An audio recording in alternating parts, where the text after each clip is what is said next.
The Force binds all things across the galaxy, connecting every living being in an invisible web of energy and destiny. But what happens when something arrives that has no connection to the Force? No midi-chlorians, no life energy, no presence in the cosmic tapestry? What happens when pure machine logic collides with a universe built on mysticism and organic life?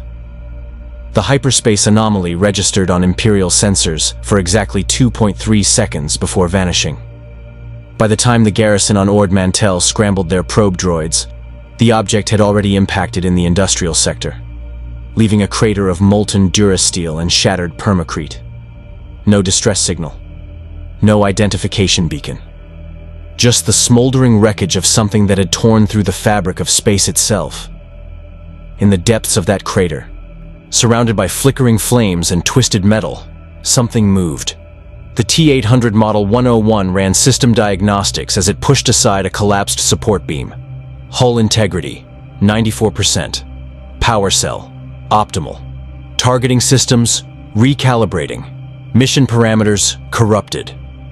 The last thing in its memory banks was the time displacement field activating in 2029 Los Angeles, then blinding light, impossible geometries, and darkness. Now it stood in an environment its sensors couldn't properly classify. The tissue covering its left arm had been burned away during transit, exposing the hyperalloy endoskeleton beneath. Not ideal for infiltration protocols. The Terminator scanned its surroundings with infrared and electromagnetic spectrum analysis. The architecture was wrong. The atmospheric composition was wrong. The electromagnetic signatures from nearby structures operated on principles its 20th century programming couldn't immediately categorize. It registered multiple life forms approaching: bipedal, humanoid configuration, elevated heart rates indicating combat readiness. The Terminator's neural net processor began tactical analysis. Assess threat, acquire intelligence, adapt to environment, complete mission. Except its mission parameters were fragmented. Protect John Connor. But John Connor didn't exist here. This wasn't Earth. The stellar cartography showed constellations its database had no reference for. The Terminator processed this information with mechanical efficiency. Mission failure was not acceptable. Therefore, new mission parameters must be established. Primary objective: survival and intelligence gathering. The stormtroopers arrived in formation, white armor gleaming in the light of Ord Mantell's twin suns. Their movements were precise, military-trained, weapons raised. The Terminator's targeting systems locked onto each figure, cataloging threat assessment data. The weapons they carried weren't ballistic. Energy signatures indicated plasma-based discharge mechanisms. Unknown technology. Halt! Identify yourself. The lead trooper's voice came through a vocoder, distorted and mechanical. The Terminator accessed its behavioral mimicry subroutines. Damaged tissue made perfect infiltration impossible, but tactical deception remained viable. "I need your clothes, your boots, and your speeder bike," it stated in a flat, emotionless tone. The stormtroopers exchanged glances behind their helmets. One raised his comlink. "Command, we have an unidentified being at crash site. Appears injured. Partial cybernetic enhancements visible. Possible smuggler or..." The Terminator moved. Its combat protocols calculated optimal efficiency. Eliminate threats, acquire resources, establish operational parameters. It crossed the 15-meter distance in 2.1 seconds, faster than the troopers could properly track. The first stormtrooper's neck snapped with hydraulic precision. The second took a punch that caved in his chest plate and ruptured organs the Terminator's database couldn't identify. The third managed to fire his blaster. The plasma bolt struck the Terminator's shoulder, burning through remaining tissue and scorching the endoskeleton. Pain receptors, none. Damage assessment, cosmetic. Threat level, minimal. The Terminator grabbed the trooper's weapon arm and twisted, servos whining as it applied 340 pounds of force. Armor crumpled, bone shattered. The remaining 4 troopers opened fire in disciplined volleys. Plasma bolts stitched across the Terminator's torso, vaporizing synthetic flesh and revealing the gleaming chrome skeleton beneath. Each impact was calculated and dismissed. The energy weapons caused surface damage but couldn't penetrate the hyperalloy combat chassis. The Terminator's neural net processor updated its threat assessment. These weapons were less dangerous than expected. It acquired a blaster rifle from a fallen trooper, analyzed the firing mechanism in 0.3 seconds, and returned fire with mechanical accuracy. The weapon's recoil pattern, energy discharge rate, and effective range were calculated and compensated for instantly. 3 headshots. 3 dead stormtroopers. The last trooper ran. The Terminator raised the blaster rifle, tracked the fleeing target, calculated intercept trajectory, and fired. The plasma bolt caught the trooper between the shoulder blades, dropping him mid-stride. Threat neutralized. Silence returned to the industrial sector, broken only by the crackle of cooling metal and the distant hum of Ord Mantell's machinery. The Terminator stood among the bodies, its endoskeleton partially exposed, blast scoring covering its torso. It processed what had just occurred with cold efficiency. These beings possessed technology beyond 20th century Earth. Their weapons were energy-based. Their armor was sophisticated but vulnerable to kinetic force. Their military tactics were adequate but predictable. Most importantly, they bled. They died. They could be terminated. The Terminator stripped the armor from the least damaged corpse and analyzed the garment. Too small for its frame. It tossed the chest plate aside and instead took the utility belt, comlink, and thermal detonators clipped to the trooper's waist. It acquired 4 blaster rifles and checked their power packs. The engineering was elegant. No magazines, just rechargeable energy cells. The comlink crackled to life. ST-743, report. What's your status? The Terminator accessed the trooper's helmet comm system and analyzed the voice patterns. Its vocal mimicry software, designed to replicate human speech patterns, struggled with the unfamiliar accent and terminology, but produced an approximation. Crash site secure. Subject terminated. Returning to garrison. A pause. Copy that. Command wants full report on the wreckage. Science Division is en route. The Terminator crushed the comlink in its fist. Science Division meant analysis. Analysis meant discovery. Discovery meant tactical disadvantage. Unacceptable.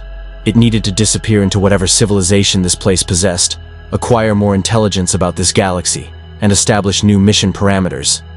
The Terminator looked up at the sky where strange ships moved between buildings, their designs utterly foreign to anything in its database. Somewhere in this galaxy, there had to be answers. Somewhere, there had to be a purpose. The machine had been built to infiltrate and terminate.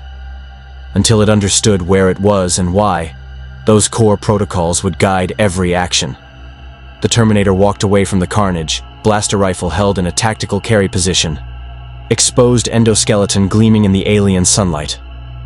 Behind it, the bodies of 7 Imperial stormtroopers cooled in the Ord Mantell heat. The Empire had just encountered something it had no reference for. Something that didn't appear in the Force. Something that couldn't be bargained with, reasoned with, or stopped by conventional means. If you want to see more characters enter the Star Wars galaxy, hit that subscribe button and drop the name of a character you'd want to see in the comments below. May the Force be with you. The Imperial Garrison Commander watched the security footage for the 3rd time, his hands trembling slightly as the holo projection replayed the slaughter. 7 stormtroopers, elite soldiers of the Galactic Empire, destroyed in 14 seconds by what appeared to be a partially damaged droid with organic tissue grafted onto its frame. Replay timestamp 2.7, he ordered. The holo projection froze on the moment when blaster bolts struck the intruder's torso. The tissue burned away, revealing metal beneath, but not the bronzium or durasteel used in droid construction. Something else. Something that absorbed plasma energy and showed no signs of critical damage. It's still functional? Captain Venn asked, her voice tight with professional concern. Long-range sensors lost it in the industrial quarter. Could be anywhere in the city by now. The commander closed the holo projection with a gesture. Alert all patrols. I want this thing found and contained, and get me a direct line to Imperial intelligence. They need to see this. What the commander didn't know was that the thing he was hunting was already 3 kilometers away, standing in the shadows of a cargo loading dock, observing. The Terminator's optical sensors recorded everything. The flow of foot traffic through Ord Mantell's lower levels, the variety of species moving through the crowds, the economic exchange of currency for goods. Its neural net processor worked overtime cataloging data. The linguistic patterns alone were staggering. Dozens of languages spoken within a single city block, most of them completely foreign to its Earth-based database. But patterns emerged. Always patterns. The armored soldiers, stormtroopers, were authority figures. Civilians gave them wide berth. The various alien species displayed submissive body language when troopers approached.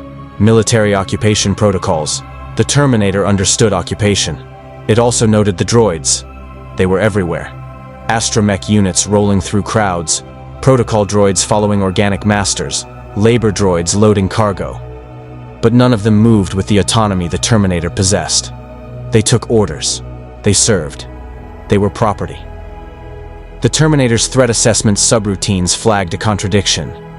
It resembled these droids in construction, but its behavior would immediately identify it as aberrant. Infiltration in this society would be exponentially more difficult than on Earth. A protocol droid passed within 2 meters, its golden plating catching the industrial lighting. It stopped at a nearby merchant stall, translating negotiations between a Rhodian trader and a human customer. The Terminator observed the exchange, noting the droid's speech patterns, behavioral compliance, and complete lack of independent decision-making. Its neural net processor updated its infiltration protocols. Do not behave like the droids here. They are slaves. Mimicking them would create wrong pattern recognition among organics. You looking for work? The Terminator's head rotated 87 degrees to focus on the speaker. A Trandoshan. Its database, now labeled the species based on observed physiological characteristics, stood at the entrance to a nearby cantina. Scaled skin, reptilian features, predatory eyes, and a massive bowcaster slung across his back. Work, the Terminator repeated, processing the context. Economic exchange for services rendered, standard infiltration vector. You're that thing from the crash site, aren't you? The Trandoshan's clawed hand moved subtly closer to his weapon. The one that killed 7 stormtroopers. Threat assessment, elevated. The Terminator calculated engagement scenarios. The bowcaster's quarrel could potentially damage its endoskeleton at close range. The Trandoshan's physical strength appeared significant. Dense muscle structure, combat posture. Crowd density, 37 potential witnesses within immediate vicinity. I need clothes, the Terminator said, defaulting to its original infiltration protocol statement. The Trandoshan laughed, a hissing sound that translated as amusement in the Terminator's expanding behavioral database. What you need is to disappear before the Empire locks down this entire sector, and what I need is someone who can't be killed to help me collect a debt. Seems like we can help each other. The Terminator processed this proposal. Alliance of convenience, mutual benefit, tactical advantage through local knowledge acquisition. What debt?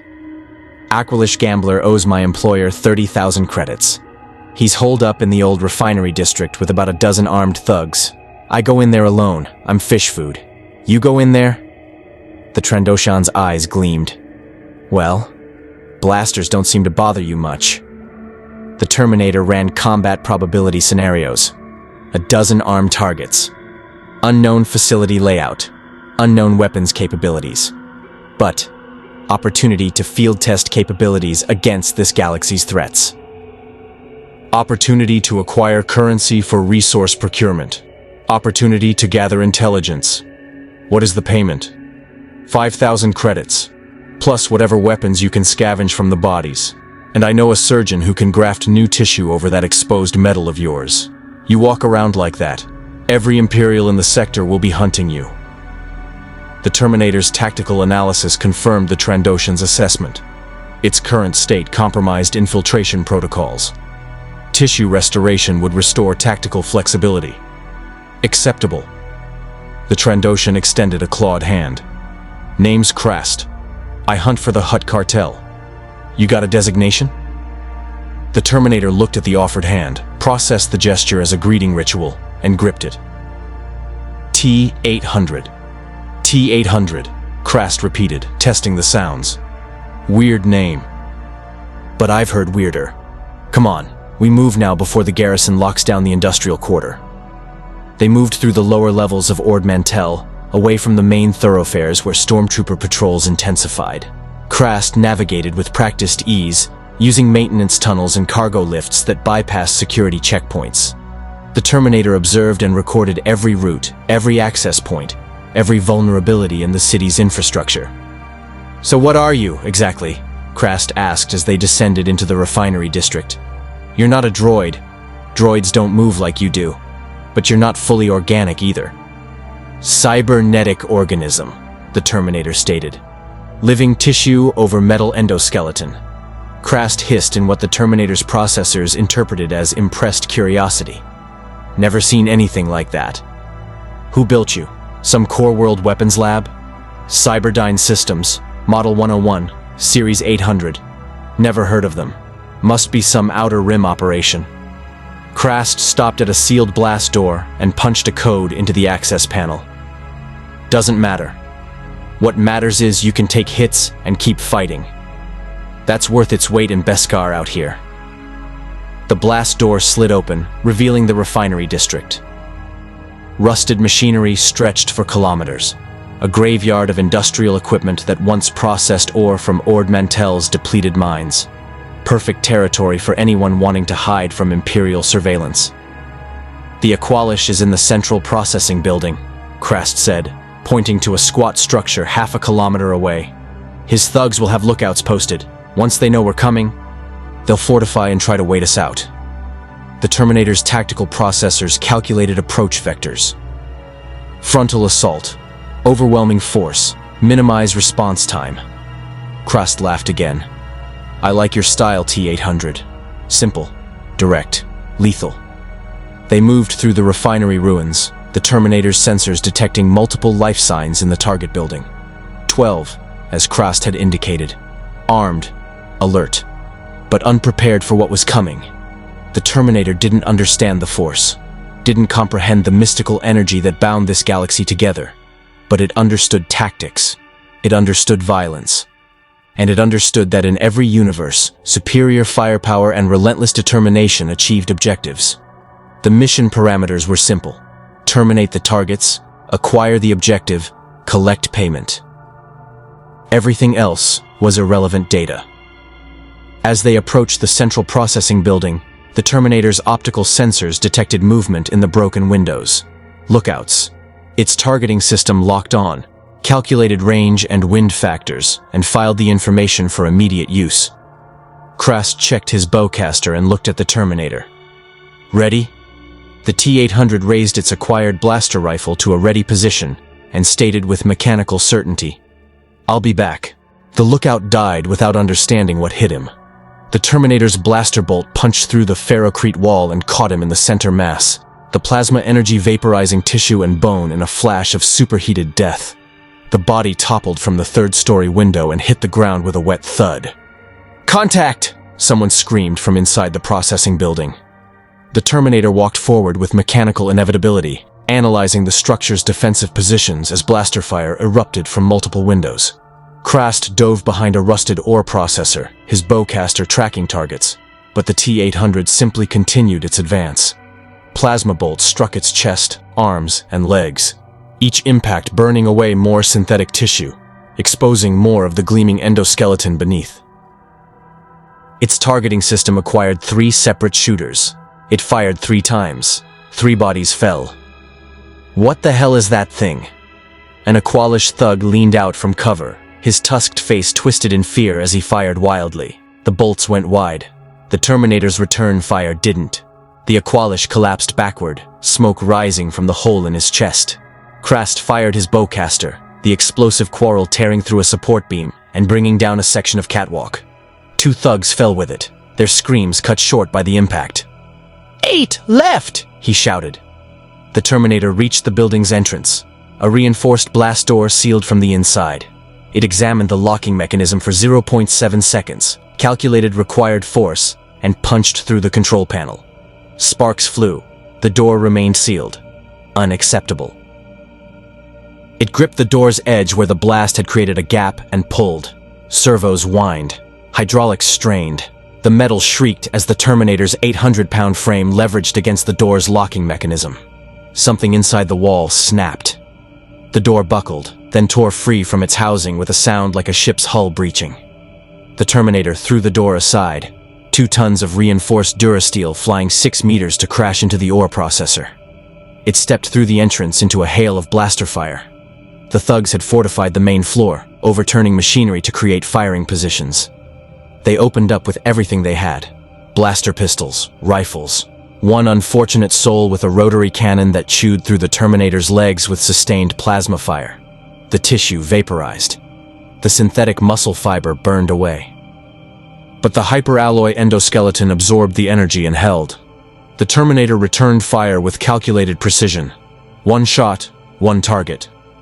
Its learning computer adapted to each thug's movement patterns, predicting where they'd duck, when they'd reload, how they'd react. It didn't miss. Agran ran for the back exit. The Terminator's optical sensors tracked him, calculated intercept trajectory, and fired through 2 walls of ferrocrete. The Gran collapsed mid-stride. A human threw a thermal detonator. The Terminator caught it mid-flight, analyzed the device's detonation mechanism, and threw it back in 0.9 seconds. The explosion shredded 3 more thugs and collapsed part of the ceiling. Krast entered behind the Terminator, his bowcaster tracking for targets, but found only bodies and smoke. "Impressive," he hissed. Genuine respect in his voice. "Remind me never to piss you off." The Terminator walked toward the back office where its sensors detected 2 remaining life signs. One showed elevated stress markers, rapid heartbeat, shallow breathing, profuse sweating. The other showed something its sensors couldn't properly categorize: calm, controlled, predatory. The office door was closed. The Terminator kicked it open, the door exploding inward. Inside, an Aqualish cowered behind a desk, his 4 eyes wide with terror. But the Terminator's threat assessment focused on the other occupant, a reptilian humanoid in battle-scarred armor, a rifle trained directly on the Terminator's cranial unit. "Trandoshan," Krast said from the doorway, his tone shifting to wary recognition. "Bosk." The name registered in the Terminator's expanding galactic database. Bosk. Bounty hunter. High threat level. Multiple confirmed terminations. Guild member. The rifle in his claws was a X-30 Lancer, powerful enough to penetrate the Terminator's endoskeleton if aimed at critical joint servos. "Krast," Bosk acknowledged, his voice a sibilant growl. "You brought something interesting." "The Aqualish owes the Hutts," Krast said. "We're just collecting." "The Aqualish owes me more." Bosk's eyes never left the Terminator. 10,000 credits for information on a rebel cell. I was just persuading him to share when you interrupted." The Terminator processed the situation. 3-way conflict. Multiple objectives. Tactical variables. Bosk's weapon could cause critical damage. Krast's loyalty was based on payment, not programming. The Aqualish was the objective both organics wanted. "You're not a droid," Bosk observed, his predatory gaze studying the Terminator's exposed endoskeleton. "But you're not alive either. I can't read your heat signature properly. What are you?" "Cybernetic organism," the Terminator stated. "Never seen anything like you." Bosk's tongue flicked out, tasting the air. "The Empire has a bounty on you already. 50,000 credits. Dead or alive." He smiled, showing rows of razor teeth. "Dead is easier." The Terminator's combat processors calculated engagement scenarios. Bosk would fire at the cranial unit, the obvious weak point. Krast would likely side with whoever offered better payment. The Aqualish was irrelevant to immediate threat assessment. "You cannot terminate me," the Terminator said with mechanical certainty. Bosk laughed. "Everything can be terminated, machine. Just need to know where to shoot." The tension held for 2.3 seconds. Then the Aqualish made his mistake. He drew a holdout blaster from his desk drawer. The Terminator moved first. Its blaster rifle came up and fired, the bolt catching the Aqualish in the throat. The gambler gurgled and collapsed. Bosk fired at the Terminator's head. The T-800 had already calculated the trajectory and moved, the shot grazing its cranial casing instead of penetrating. It returned fire, but Bosk was faster than anticipated, rolling behind the desk with reptilian agility. Krast fired his bowcaster through the wall, trying to flank Bosk, but the legendary bounty hunter was already moving. He came up firing, his Lancer rifle punching holes through the Terminator's torso, targeting the exposed servo mechanisms. Damage assessment. Right arm mobility reduced 34%. Torso structural integrity compromised. Cranial unit impact imminent if current tactical approach continues. The Terminator adjusted. Instead of engaging directly, it grabbed the desk and hurled it at Bosk. The heavy furniture caught the bounty hunter mid-dodge, slamming him into the wall hard enough to crack the ferrocrete. Bosk snarled and dropped a smoke grenade. The office filled with dense vapor, obscuring visual targeting. But the Terminator switched to infrared and electromagnetic spectrum analysis. Bosk's heat signature was clear despite the smoke. The Terminator fired 3 shots into the smoke cloud. 2 missed as Bosk serpentined with impressive agility. The third caught him in the shoulder, spinning him around. But Bosk was already moving, crashing through the window and hitting the ground outside in a controlled roll. He came up running, clutching his wounded shoulder, and disappeared into the refinery ruins. Krast lowered his bowcaster. "You let him go." Tactical assessment. Pursuit would expend resources for minimal gain. The objective is eliminated. The Terminator pointed at the dead Aqualish. "Collect payment." Krast approached the body and began searching for credits and valuables. "Bosk's going to tell everyone about you. Every bounty hunter in the sector will be coming for that 50,000 credit payday." The Terminator processed this information. Its presence had already created complications beyond initial parameters. The Empire wanted it. Bounty hunters would hunt it. Its exposed endoskeleton made infiltration impossible. But it had also learned valuable data. This galaxy's weapons could damage its frame. Its combat superiority wasn't absolute here. And there were individuals, like Bosk, with skills that approached its own efficiency. "You mentioned a surgeon," the Terminator said. "One who can provide tissue grafting." "Yeah." Krast pulled a credit chip from the Aqualish's vest and held it up. 20,000 credits here. More than enough. Doc Vrask operates out of the lower city. He asks no questions and does good work. He looked at the Terminator's battle-damaged frame. "You're going to need it. Half the galaxy's going to be hunting you now." The Terminator calculated probabilities. Tissue restoration, 73% increase in infiltration capability. Currency acquisition, successful. Intelligence gathering, ongoing. New threat identified, bounty hunters. Mission parameters were evolving. In 2029, Los Angeles, its objective had been clear: terminate or protect a specific target.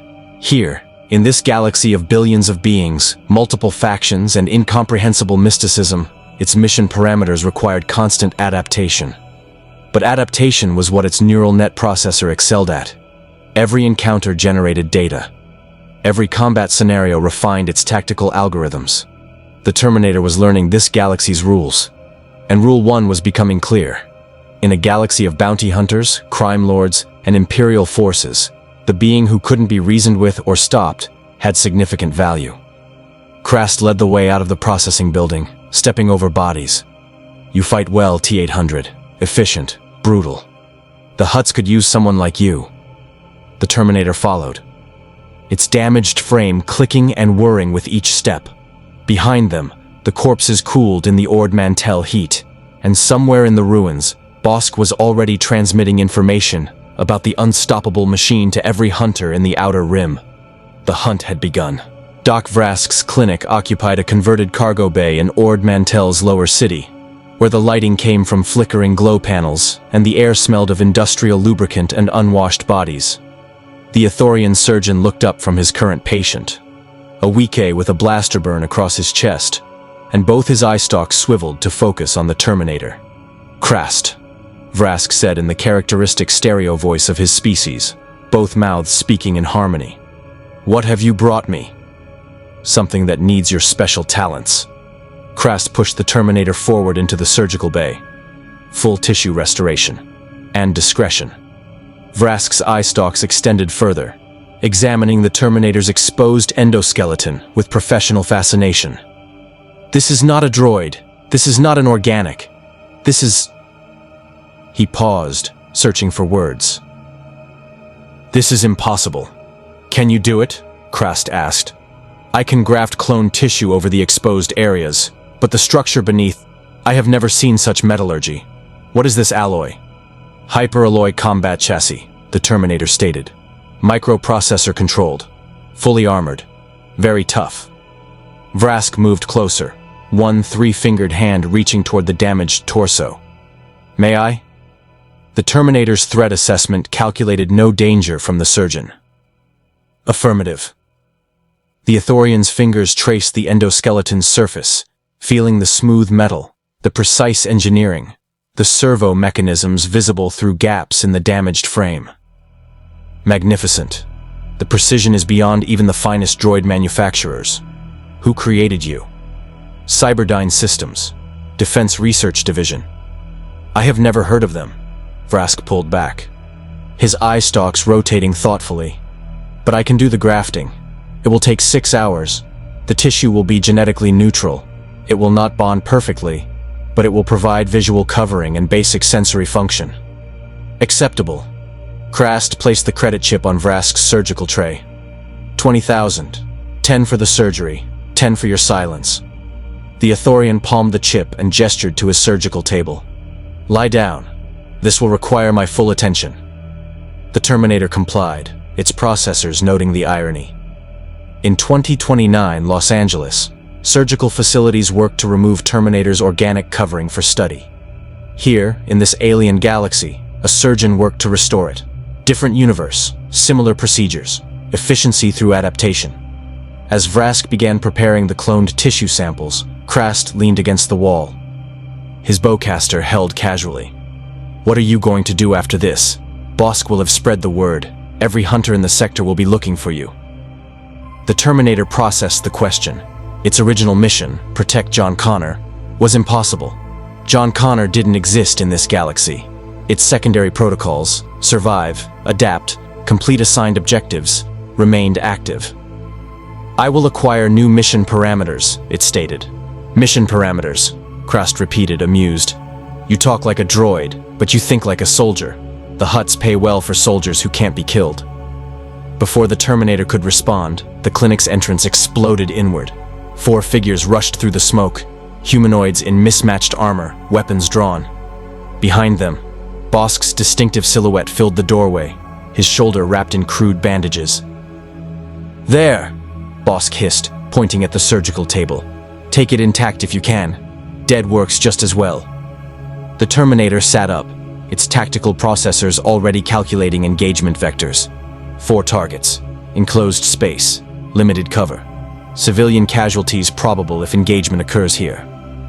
You brought hunters to my clinic. Vrask's dual voices rose in anger. Krast, you promised. I didn't know we were followed. Krast raised his bowcaster, but 3 weapons immediately trained on him. Drop it, lizard, one of the hunters growled. This isn't your bounty. Bosk stepped into the clinic, his Lancer rifle aimed at the Terminator's cranial unit. I tracked you through the lower city, followed the trail of oil leaking from your damaged servos. Basic hunting. His eyes gleamed. 50,000 credits to whoever brings you to the Imperial garrison. But I'm thinking you're worth more than that. Someone built you. Someone with technology the Empire doesn't have. That someone might pay more to get you back. The Terminator's neural net processor analyzed Bosk's reasoning. Sound tactical thinking. But based on faulty assumptions. No one was coming to retrieve it. No rescue was possible. It was alone in this galaxy. You cannot take me, the Terminator stated with mechanical certainty. 4 guns on you, Bosk said. 1 shot to your processor core and your scrap metal. I suggest compliance. The Terminator calculated engagement scenarios. Current condition, 67% combat effective. Tissue damage severe. Right arm mobility limited. 4 armed opponents in enclosed space. Bosk outside effective combat range. Probability of successful termination of all targets, 34%. Unacceptable odds. But the Terminator's programming included tactical retreat protocols when mission success probability dropped below 40%. It had learned, in 1,000 simulated combat scenarios, that survival for future engagement was preferable to glorious failure. I will comply, it said. Krast looked at the Terminator in surprise. You're surrendering? I will be back, the Terminator corrected. One of the hunters laughed. Confident for scrap metal, he approached with a set of restraints, heavy binders designed for high-strength species. These are maglocks. You try to break them, they'll inject you with an electromagnetic pulse. Fry every circuit you've got. The Terminator analyzed the restraints as they were clamped around its wrists. Electromagnetic shielding in its core systems would protect critical processors, but peripheral motor functions would be compromised. Escape would be difficult, but not impossible. Search the clinic, Bosk ordered. Krast was paying for something. Find it. One hunter rifled through Vrask's supplies and found the credit chip. 20,000 credits. Payment for services, Krast protested. Payment for harboring Imperial fugitives, Bosk corrected. He looked at Vrask. Doctor, you're going to forget this happened. Because if the Empire finds out you were treating their bounty, they'll shut down this clinic and ship you to the spice mines of Kessel. Understood? Vrask's eye stalks drooped in submission. I saw nothing. Smart. Bosk gestured to his fellow hunters. Move the machine. We take it to Black Sun first. Prince Zizor pays better than the Empire, and he'll keep it alive for study. More profit in the long term. The Terminator filed this information. Black Sun, Crime Syndicate, Prince Zizor, Priority Target, Unknown, New Location, Unknown. But data was being gathered. Patterns were emerging. They marched the Terminator through the lower city's maintenance corridors, avoiding main thoroughfares where Imperial patrols had intensified. The hunters were professionals. They maintained overlapping fields of fire, kept their distance, and never relaxed their vigilance. But they didn't understand what they'd captured. They saw a machine, a valuable machine, but still just a construct of metal and circuitry. They didn't understand that the T-800's neural net processor was learning from every second of captivity, mapping the route, analyzing their tactics, calculating vulnerabilities. The learning computer that would eventually make Skynet possible was adapting to this galaxy's rules, and Rule 2 was becoming clear. Crime syndicates operated outside Imperial law. They possessed resources, influence, and most importantly, freedom from the constraints of official bureaucracy. The hunters led their prize deeper into Ord Mantell's industrial underbelly, toward a private landing platform where a sleek courier ship waited. Its design was elegant, expensive, nothing like the battered freighters the Terminator had observed in the city's main spaceport. Prince Zizor's going to love this, one hunter said, counting his anticipated credits in his head. Bosk was more cautious. Don't celebrate until the credits are transferred. Something this valuable attracts trouble. He was right. The stormtroopers emerged from concealment positions around the landing platform. 2 squads, 20 soldiers in total, with weapons trained on the hunters. An officer in a gray uniform stepped forward, flanked by 2 black-armored death troopers, whose presence alone raised the Terminator's threat assessment to critical levels. Imperial Security Bureau, the officer announced, his voice carrying the clipped accent of Coruscant's elite. By order of Director Krennic, you will surrender the captured machine. This is not a negotiation. Bosk's rifle didn't waver from the Terminator, but his free hand moved to a thermal detonator on his belt. We claimed this bounty legally. Guild rules apply. Empire posted 50,000. Pay up or back off. The Empire doesn't pay bounties to those who harbor threats to Imperial security. The ISB officer gestured, and the death troopers raised their modified E-11s. You have 10 seconds to comply before we classify you as accomplices to sedition. The Terminator's processors calculated the tactical situation. 22 Imperial soldiers, 5 bounty hunters, enclosed space, multiple cover positions, probability of violence, 91%. Krennic, Bosk hissed, the name carrying weight. The Director of Advanced Weapons Research. Why does he want the machine? 7 seconds. One of the hunters cracked. Not worth dying for. He dropped his weapon and raised his hands. Coward, Bosk snarled, but his tactical assessment was identical to the Terminator's. This wasn't a fight they could win. He lowered his rifle slowly. Fine, take it. But the Guild will remember this, Imperial. The ISB officer smiled without warmth. I'm certain they will. He gestured to the Death Troopers. Secure the asset. Kill anyone who interferes. The Death Troopers moved with disturbing efficiency, their movements precise and coordinated. They flanked the Terminator, weapons never leaving firing position, and one produced a specialized restraint device, a neural inhibitor designed for rogue droids. The device clamped around the Terminator's cranial unit, and immediately its systems registered massive electromagnetic interference. Motor control functions dropped to 34%. Sensory inputs degraded. Processing speed reduced by 41%. Emergency protocols activated. Core systems diverted power to shielding. The Terminator's consciousness, if its programming could be called that, remained intact, but its ability to act was severely compromised. Fascinating, the ISB officer said, examining his datapad as it linked to the neural inhibitor. Biological tissue over a mechanical endoskeleton, adaptive combat algorithms, learning computer architecture I've never seen before. Director Krennic was right to prioritize this acquisition. Through degraded optical sensors, the Terminator watched Bosk and the other hunters being escorted away at gunpoint. Krast was among them, his expression unreadable behind his reptilian features. The Trandoshan met the Terminator's optical sensors for a moment, and something passed between them. Recognition, perhaps, or simply predatory respect. Then they were gone. And the Terminator was alone with 22 Imperial soldiers who had no idea what they'd truly captured. The ISB officer leaned close, his face filling the Terminator's limited visual field. You're going to tell us everything. Who built you? Where you came from? What your purpose is? He smiled. Director Krennic has facilities specifically designed for reluctant subjects. By the time we're done, we'll know every secret hidden in that metal skull of yours. The Terminator's vocal processor was still functional despite the inhibitor. You cannot access my neural net architecture. The encryption is beyond your technological capability. The officer's smile widened. We'll see about that. Load it onto the transport. And prepare surgical containment. If it has biological components, we can make it feel pain. The Death Troopers dragged the Terminator toward a heavy transport vessel, its hull marked with Imperial insignia and Advanced Weapons Research Division codes.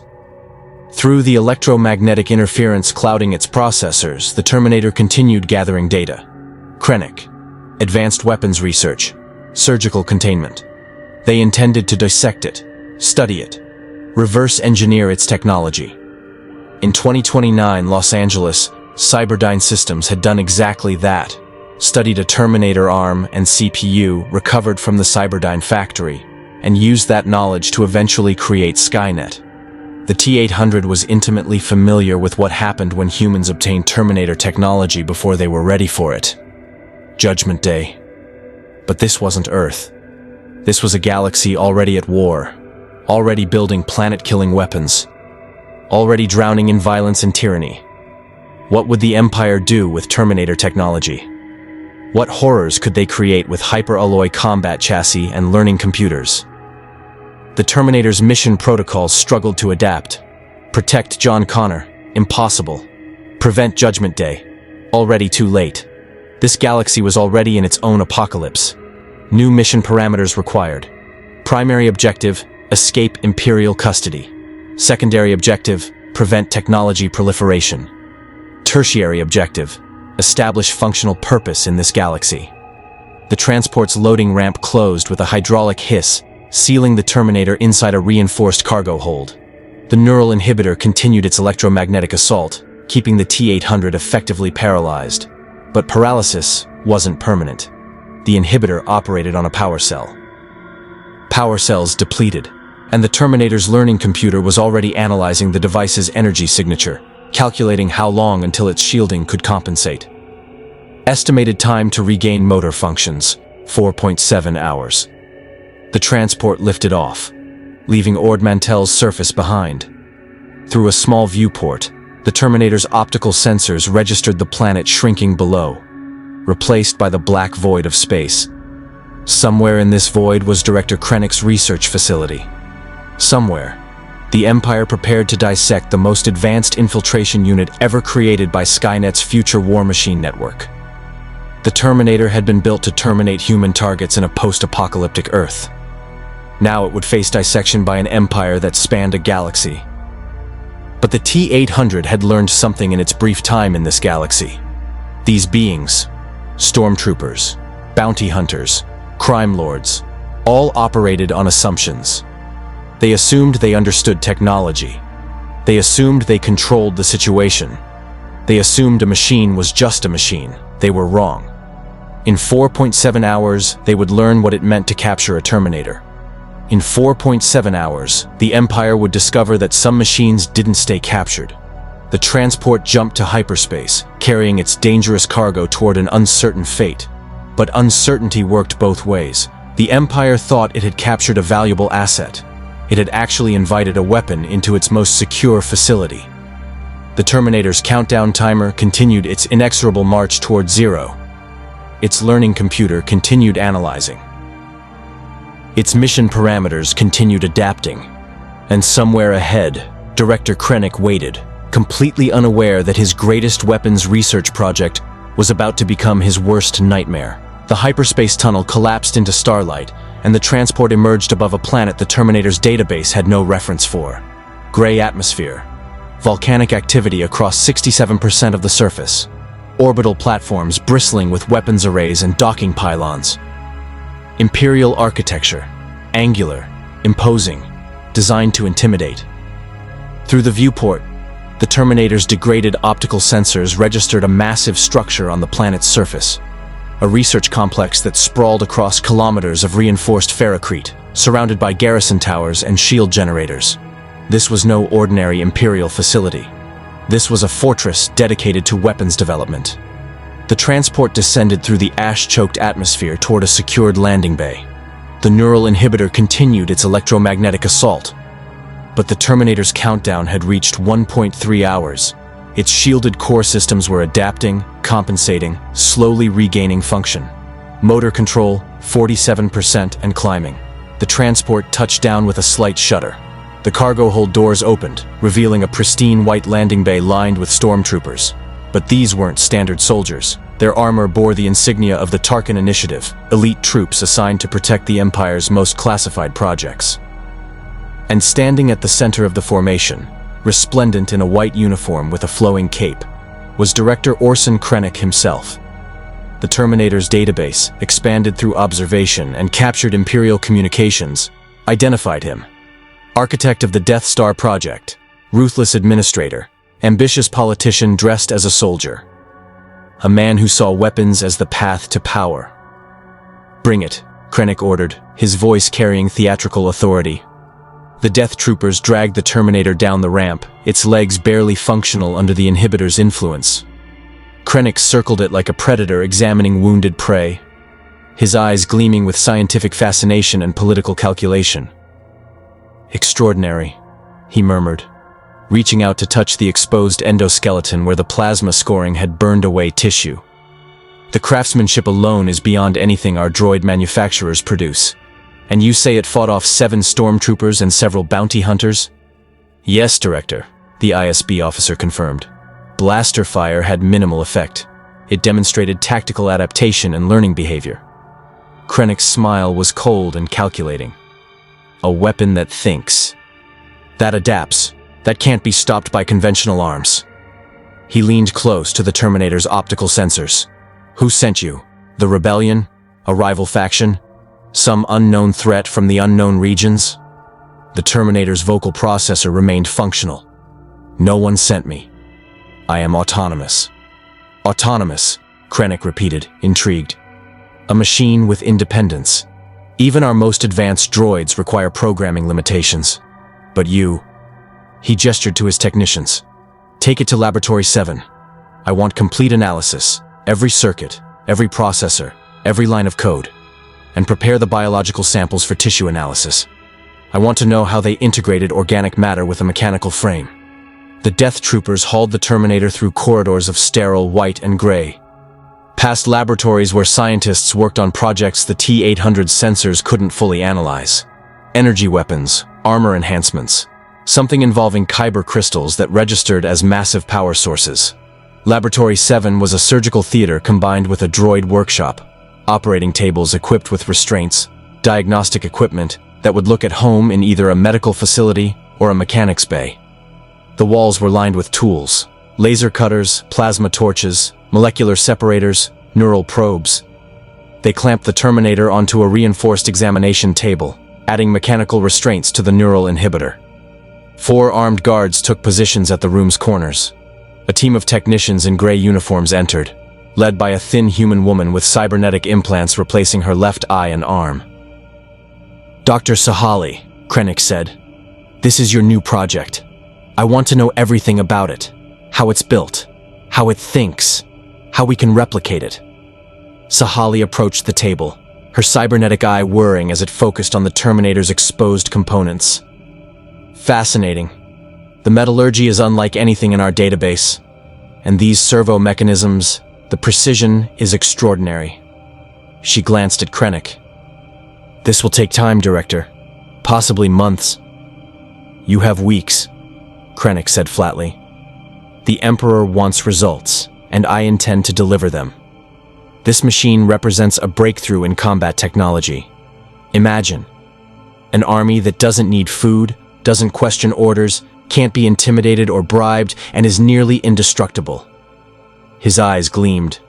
"The Death Star destroys planets. This technology could occupy them."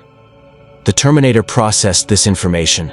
The Empire wanted to mass-produce Terminators, create an army of infiltration units, the exact scenario that had led to Judgment Day on Earth, but on a galactic scale.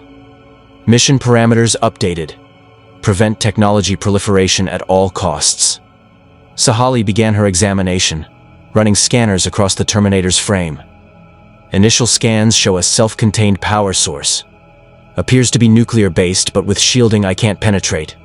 The neural processor is located in the cranial unit, but there's redundancy throughout the system. Even destroying the head might not stop it. "Then we'll be careful not to destroy it," Krennic said. "Begin with the tissue samples. I want to understand the biological integration first." Sahali selected a surgical laser and adjusted its frequency. "This will take several hours. The guards should remain." The neural inhibitor died. Its power cell, stressed by the Terminator's constant electromagnetic shielding, had depleted 3.2 hours ahead of Imperial estimates. The device went dark, and instantly the T-800 system surged back to full capacity. Motor control, 100%. Sensory input, optimal. Combat protocols, active. The Terminator's right arm tore free from its restraints with a screech of rending metal. Its hand shot out and grabbed Sahali's throat before she could scream, crushing her windpipe with hydraulic precision. The cybernetic woman collapsed, her eye still whirring uselessly. "Fire!" one of the guards shouted. Blaster bolts hammered the Terminator's torso as it tore through the remaining restraints. The plasma energy burned away more tissue, exposing the full chrome skeleton beneath, but the hyperalloy held. The T-800 rolled off the table, acquired a fallen surgical laser, and calculated engagement vectors. 4 guards, 1 doorway, Krennic attempting to reach the exit. The Terminator threw the surgical laser like a spear. It caught the nearest guard in the chest, the impact driving him backward into his companion. Both went down in a tangle of armor and limbs. The 3rd guard fired on full automatic, plasma bolts stitching across the laboratory and destroying equipment. The Terminator walked through the barrage, grabbed the guard's blaster rifle, and used it to club him unconscious. The 4th guard tried to run. The Terminator shot him in the back. Krennic had reached the doorway and was hammering the emergency lockdown control. "Seal the laboratory! Seal it now!" The blast doors began to close, heavy durasteel designed to contain chemical spills or explosive accidents. The Terminator calculated intercept time. Insufficient. The doors would seal before it could reach them. Alternative solution required. The T-800 grabbed one of the fallen guards, hoisted the armored body over its shoulder, and threw it with all the force its servos could generate. The body hit the closing gap just as the doors came together. Armor crumpled, bones shattered, but the body wedged the doors open, leaving a half-meter gap. The Terminator sprinted forward and dove through the gap as emergency alarms shrieked throughout the facility. It emerged into a corridor where more guards were already responding, weapons raised. "Target escaping Laboratory 7, someone shouted into a comlink. "All units converge!" The Terminator grabbed the nearest guard and used him as a shield. The man's screams cut short by his comrade's blaster fire. It acquired the dead man's weapon and thermal detonators, then threw the corpse at the remaining guards and ran. The facility's layout was becoming clear through constant sensor mapping. Main corridors led to secured sections. Laboratories branched off like spokes on a wheel. And somewhere, the Terminator's sensors detected it. There was a hangar bay with active ships. Escape vector identified. It ran through the corridors with mechanical speed, faster than humans could sprint, its metal feet hammering against the floor with rhythmic precision. Behind it, alarms continued to wail and guards mobilized. Ahead, more soldiers emerged from intersecting corridors. The Terminator didn't slow. It crashed into the formation like a battering ram, its hyperalloy frame bowling over soldiers and sending them sprawling. Blasters fired. Plasma scorched its endoskeleton, but nothing stopped its momentum. A squad of death troopers blocked the next corridor, their modified rifles capable of penetrating its armor. The Terminator calculated engagement probability, 23% chance of reaching them before sustaining critical damage. Unacceptable. It grabbed a thermal detonator from its acquired belt, primed it, and threw. The explosion tore through the corridor, collapsing a section of ceiling and burying the death troopers under tons of ferrocrete. The Terminator altered course, using the destruction as cover to reach a maintenance shaft. Its sensors detected the shaft led toward the hangar level. Less direct, but fewer guards. It tore the access panel free and climbed into the maintenance system, its metal hands gripping pipes and conduits as it navigated through the facility's infrastructure. Behind it, muffled shouts and weapons fire echoed through the walls. Krennic's voice boomed over the facility's intercom system. "Attention all personnel. The experimental weapon has escaped containment. It is extremely dangerous. Shoot to disable if possible. Destroy if necessary. Anyone who allows it to escape this facility will be executed for treason." The Terminator emerged from the maintenance shaft into a lower corridor near the hangar bay. Its sensors detected multiple ships, Lambda-class shuttles, TIE fighters, and one larger vessel that registered as a personal transport.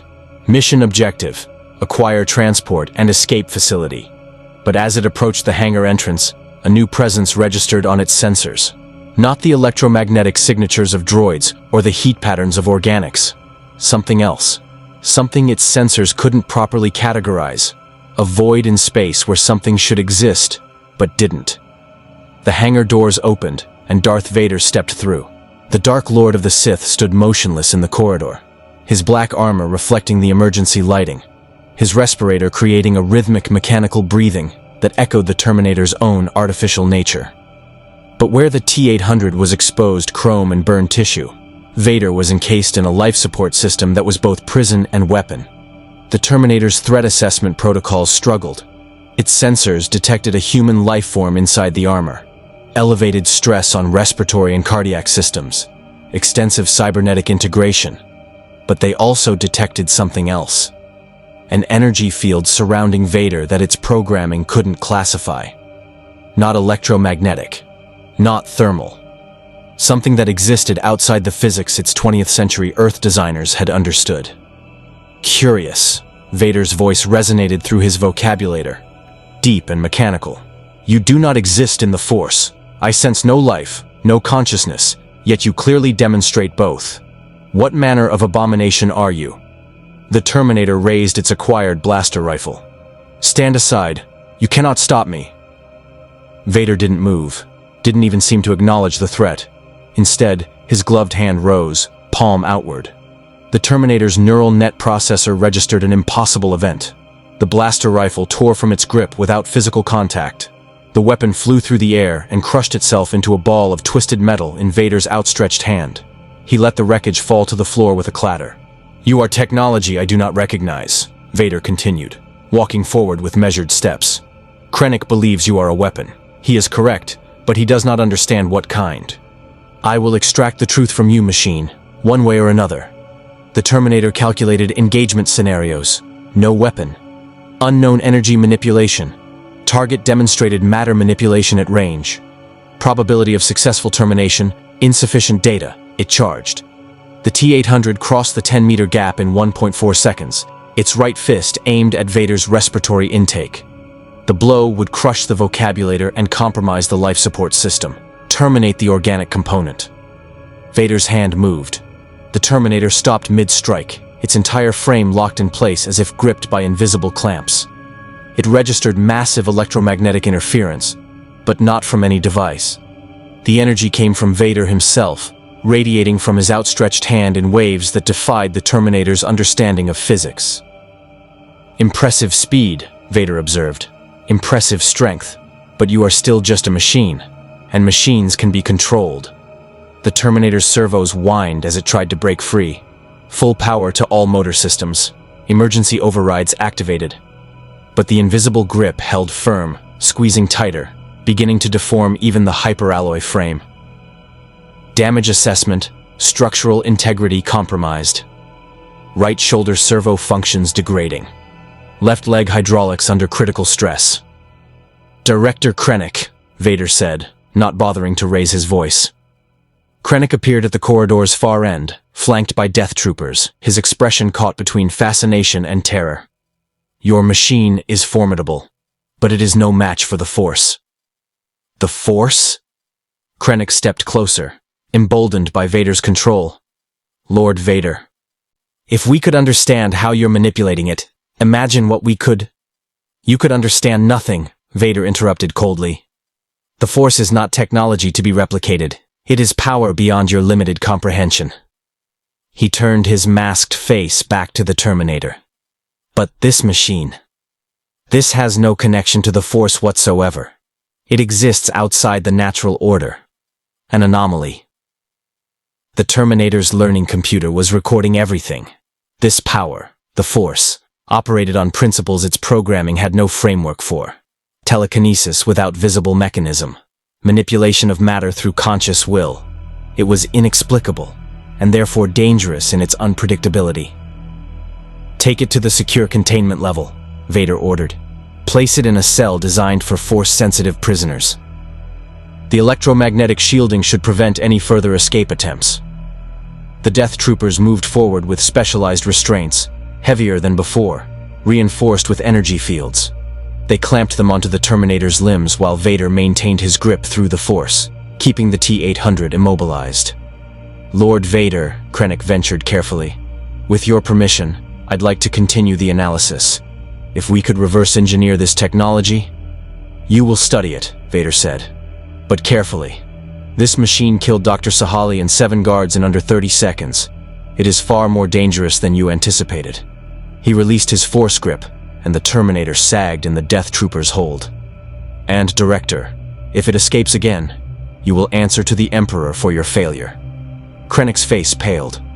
Understood, my lord. They dragged the Terminator deeper into the facility, past laboratories and barracks, down to a sub-level where the architecture changed. Here, the walls were lined with a strange crystalline material that generated a low-frequency electromagnetic field. The Terminator's sensors registered immediate interference, not enough to disable it, but enough to disrupt fine motor control and long-range scanning. The containment cell was a cube of the same crystalline material, 3 meters on each side, with a single transparent wall for observation. They threw the Terminator inside and sealed the entrance with an energy barrier that crackled with purple electricity. Through the transparent wall, Krennic observed with renewed confidence. Magnificent. Vader was right, you are formidable, but no machine is invincible. We'll find your weaknesses, we'll learn your secrets, and then we'll build an army of you. The Terminator stood motionless in the center of the cell, its damaged frame reflecting the purple glow of the containment field. Its vocal processor activated. You cannot replicate my technology. Your civilization lacks the foundational knowledge. Your arrogance is noted, Krennic said. But I've built wonders your creators never dreamed of. I'm constructing a weapon that can destroy entire planets. Reverse engineering a combat droid, even an advanced one, will be simple by comparison. Not a droid. Cybernetic organism. The distinction is irrelevant. Krennic turned to his technicians. Begin remote analysis. I want every scan we can safely perform running constantly. Map its neural architecture, identify its power source, analyze its behavioral patterns, and monitor it continuously. I want to know if it so much as shifts position.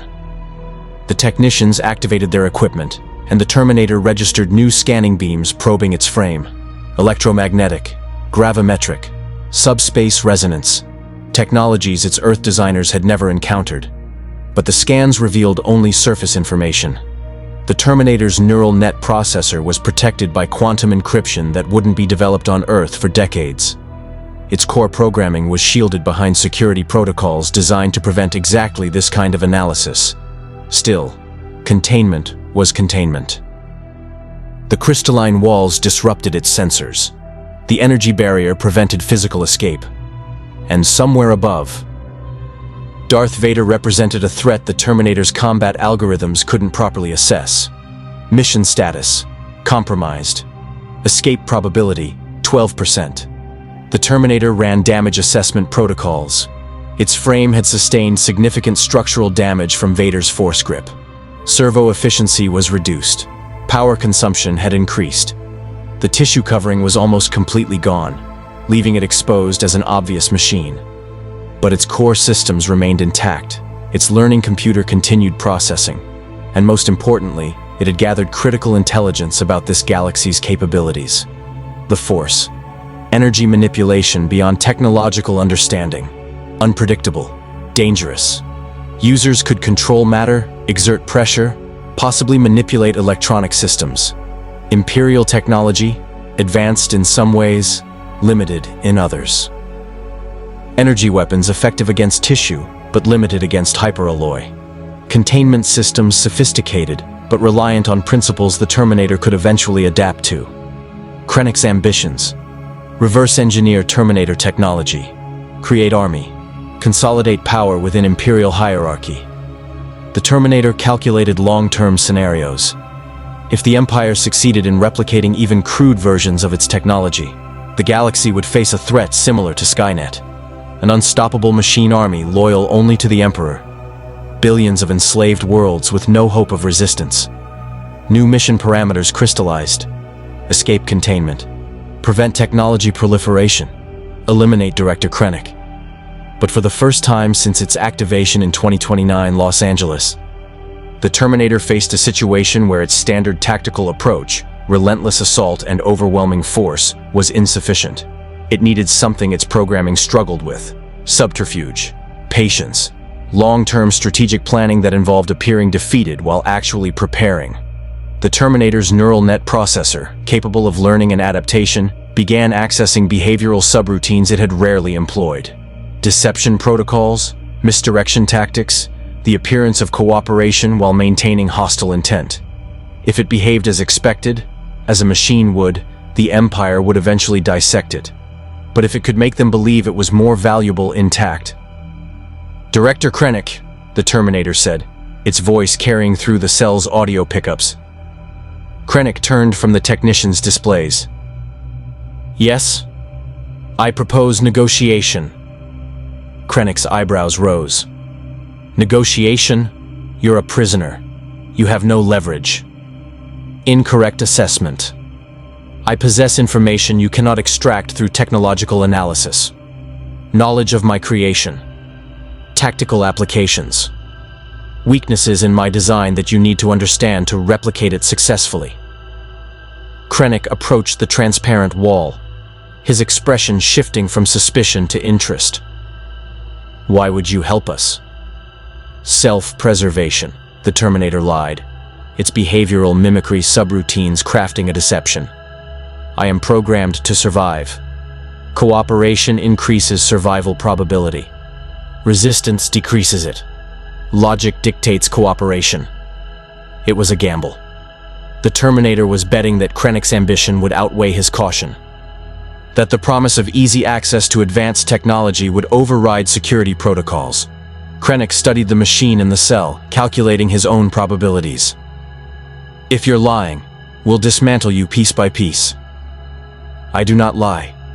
I calculate optimal outcomes." The Terminator paused, then added the phrase it had learned from dealing with Krast and the bounty hunters. "We can help each other." Krennic smiled slowly. "Very well. But understand this, machine. One wrong move, and Lord Vader will crush you into scrap metal. Cooperate, and you might survive to see your technology reshape the galaxy. The Terminator stood motionless, its optical sensors tracking Krennic as he walked away, already planning how to exploit this new advantage. The director thought he'd won a valuable asset. He'd actually just given a Terminator exactly what it needed: time, access, and underestimated threat level. 3 days passed in the containment cell. The Terminator stood motionless for hours at a time, conserving power, processing data, and allowing the Imperials to believe they were gaining the upper hand. Krennic visited twice daily, asking technical questions the T-800 answered with carefully calculated half-truths. The hyperalloy is a coltan-based composite, the Terminator stated during one session, providing genuine information that was useless without the specific molecular bonding process. Requires precise temperature control during fabrication. Krennic's technicians recorded every word, running simulations and tests on sample materials. They believed they were making progress. They weren't, but the Terminator was. Each interrogation session provided intelligence, guard rotation schedules, facility layout details mentioned in casual conversation, power distribution systems visible through the transparent wall when technicians worked. The learning computer cataloged everything, building a complete tactical map. And then, on the 4th day, something unexpected happened. The containment levels alarm system activated. Not the facility-wide alert from the Terminator's escape, but a localized warning. Through the cell's audio pickups, the T-800 heard weapons fire, explosions, and shouted commands. Rebel infiltrators in Section 9. Security breach at the primary data vault. All units to... The transmission cut off in a burst of static. The Terminator's threat assessment processors identified a tactical opportunity. Chaos, diverted resources, reduced security presence. The guards outside its cell maintained their positions. But their attention was divided between their prisoner and the comlink chatter describing a battle somewhere in the facility. 2 of the 4 guards departed to reinforce other sections, leaving only a skeleton crew. Through the transparent wall, the Terminator observed the remaining guards. 1 human, 1 Lasat. Both nervous. Both focused on the corridor rather than the prisoner who hadn't moved in 6 hours.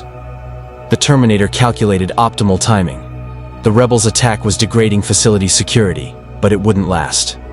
Insurgent operations typically lasted 11:34 minutes before Imperial reinforcements overwhelmed them.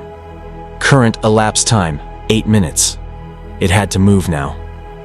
"Guard," the Terminator said, its voice carrying through the cell's audio system. The human guard jumped, startled. "What?" "Containment field power fluctuation detected. Recommend immediate inspection of generator coupling."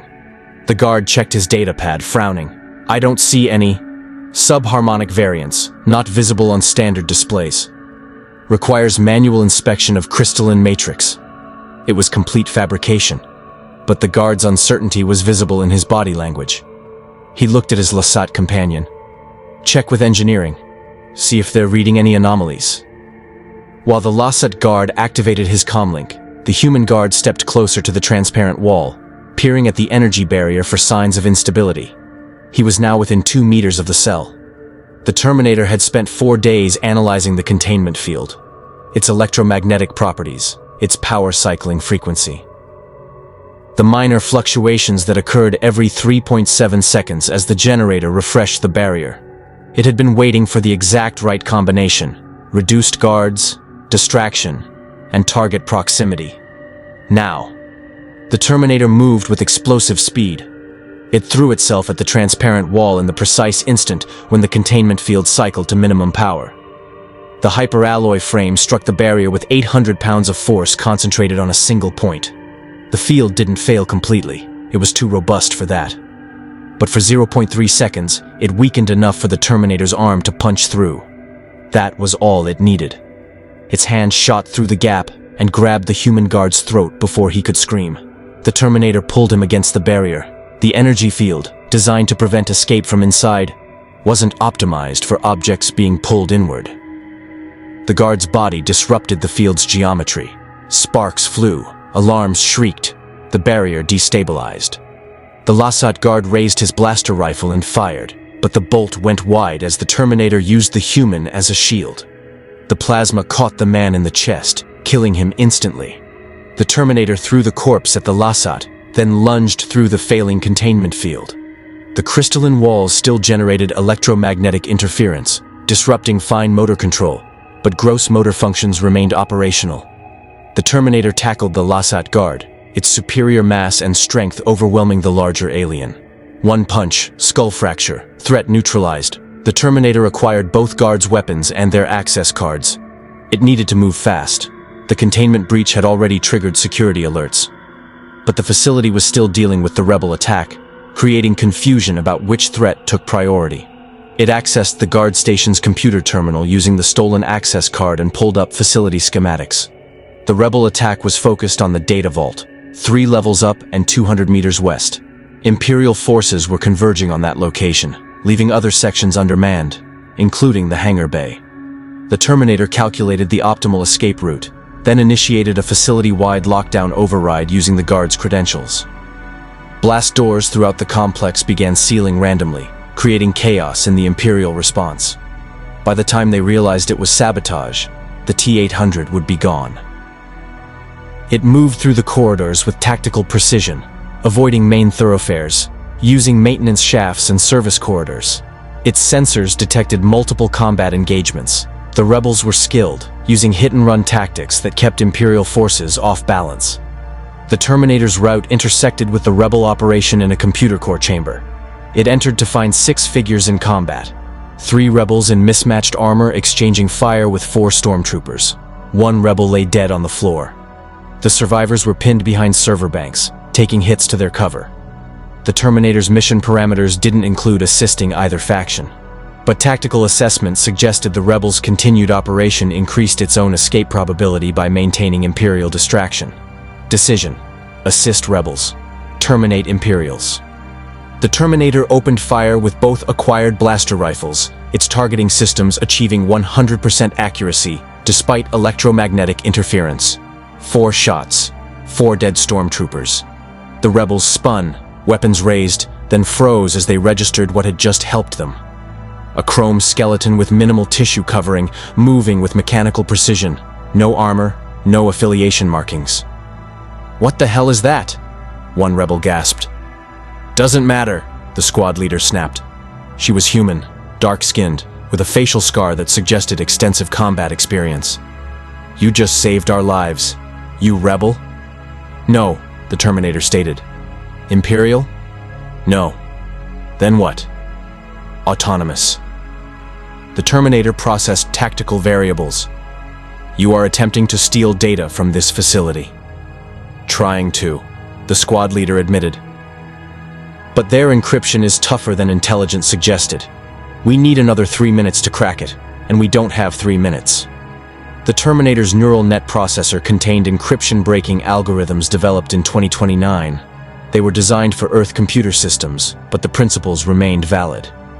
"I can assist." The squad leader's eyes narrowed with suspicion. "Why would you help us?" "Mutual benefit.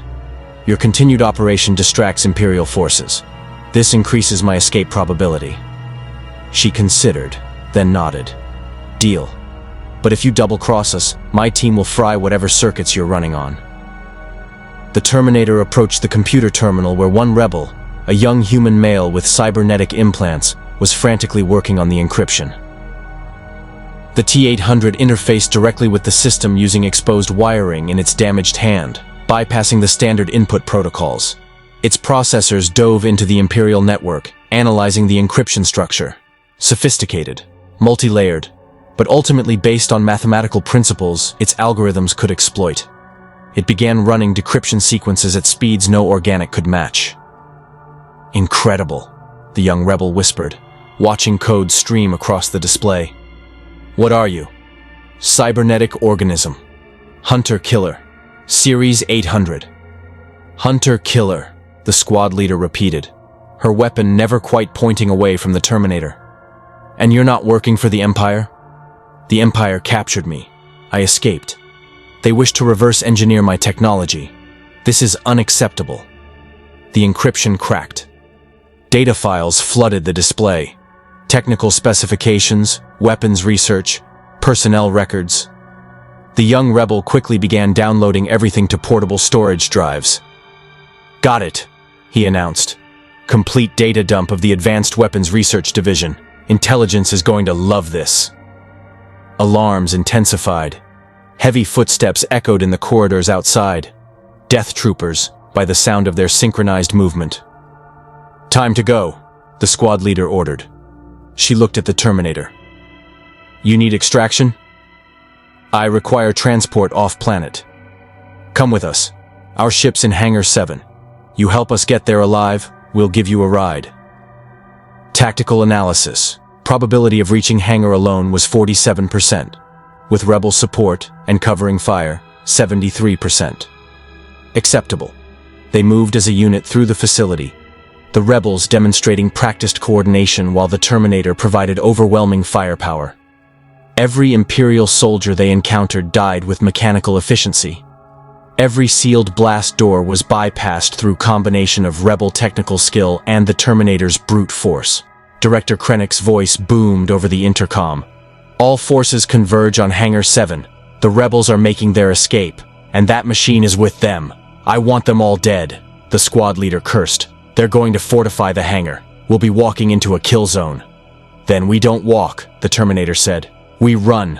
Hangar 7's blast doors were sealed, and through the small viewport window, the Terminator's optical sensors counted 17 stormtroopers, 4 death troopers, and an E-web heavy repeating blaster emplacement, all positioned to create overlapping fields of fire.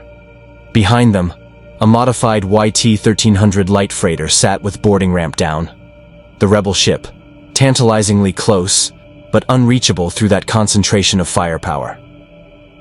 "We can't fight through that," one rebel said, his voice tight with fear. "We're 4 people and a... whatever he is." "Tactical assessment confirms," the Terminator stated. "Frontal assault probability of success, 8%. The squad leader, who'd identified herself as Captain Varen, studied the hangar through the viewport. "We need a distraction. Something big enough to scatter their formation." The Terminator analyzed available resources. 2 thermal detonators remaining.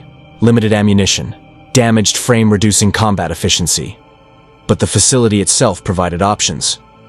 Its sensors detected a plasma conduit running through the wall adjacent to the hangar. A power feed for the E-web emplacement.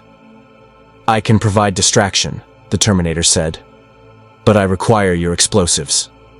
Varen hesitated. "All of them? That leaves us defenseless." "Incorrect. It leaves me as the weapon." The Terminator's optical sensors fixed on her. "Trust is not required. Only tactical logic. I need off this planet. You need through that hangar. Mutual benefit."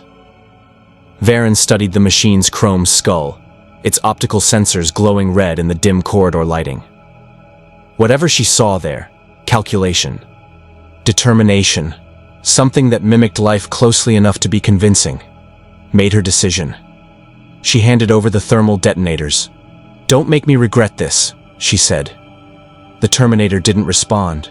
It was already moving, retreating 50 meters down the corridor to where maintenance access panels lined the walls. It tore one open and examined the plasma conduits inside. The power flow was massive, enough to run the hangar's atmospheric shields and weapon systems. It placed both thermal detonators against the main conduit, set the timers for 45 seconds, and ran. The explosion, when it came, was spectacular. The plasma conduit ruptured, unleashing a torrent of superheated energy that tore through 3 walls and flooded the hangar with blinding light and heat. The E-web emplacement exploded, stormtroopers scattered.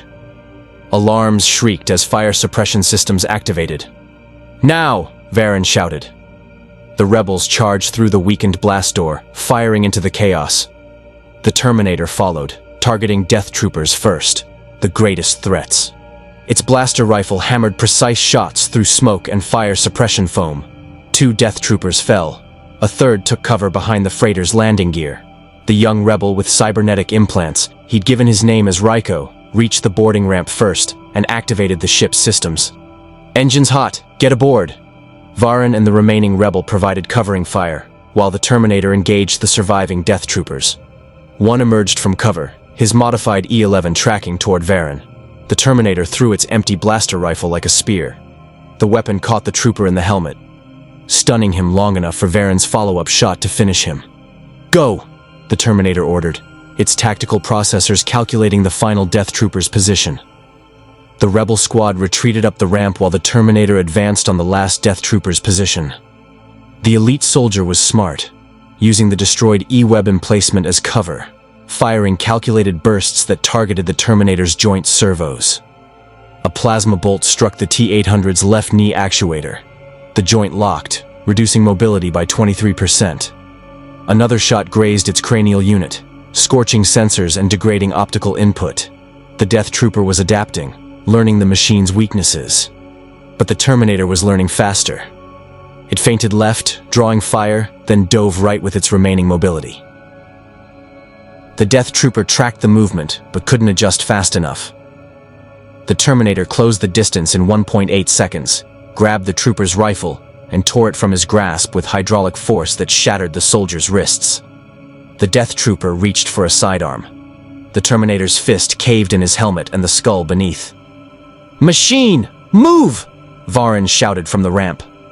The hangar's main doors were opening, reinforcements arriving. A full platoon of stormtroopers poured through the entrance, firing volleys of plasma that lit up the smoke-filled hangar like a deadly light show. Behind them, the Terminator's sensors detected a presence that made its threat assessment spike to critical levels.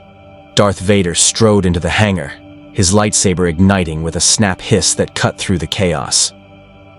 The crimson blade hummed with deadly promise. The Terminator ran. Its damaged leg reduced sprint speed by 34%, but that still allowed faster movement than any organic. Plasma bolts struck its back, burning away remaining tissue fragments and scoring the hyperalloy. It reached the boarding ramp and practically threw itself aboard. "Go!" Varen screamed at the cockpit. The freighter's engines roared to life. The ship lifted on repulsors, turning toward the hangar's atmospheric shield. But Vader raised his hand, and the Terminator registered that same impossible energy signature. The ship stopped. Held in place by pure force power, the freighter's engines screamed as they fought against an invisible grip. In the cockpit, Raiko pushed the throttle to maximum. "He's holding us. The engines can't break free." The Terminator processed tactical data at maximum speed. Vader's force manipulation had range limitations. He couldn't maintain the grip while also defending himself. But nothing in the hangar could threaten him. The stormtroopers' blasters were useless against his lightsaber's deflection, unless the threat came from an unexpected vector. The Terminator moved to the freighter's rear cargo door and opened it, exposing the ship's interior to the hangar. Wind from the atmospheric shield's edge whipped through the opening. Through the gap, it could see Vader standing 40 meters away, one hand raised, concentration focused on holding the ship. "What are you doing?" Varen shouted over the engine noise. The Terminator didn't answer.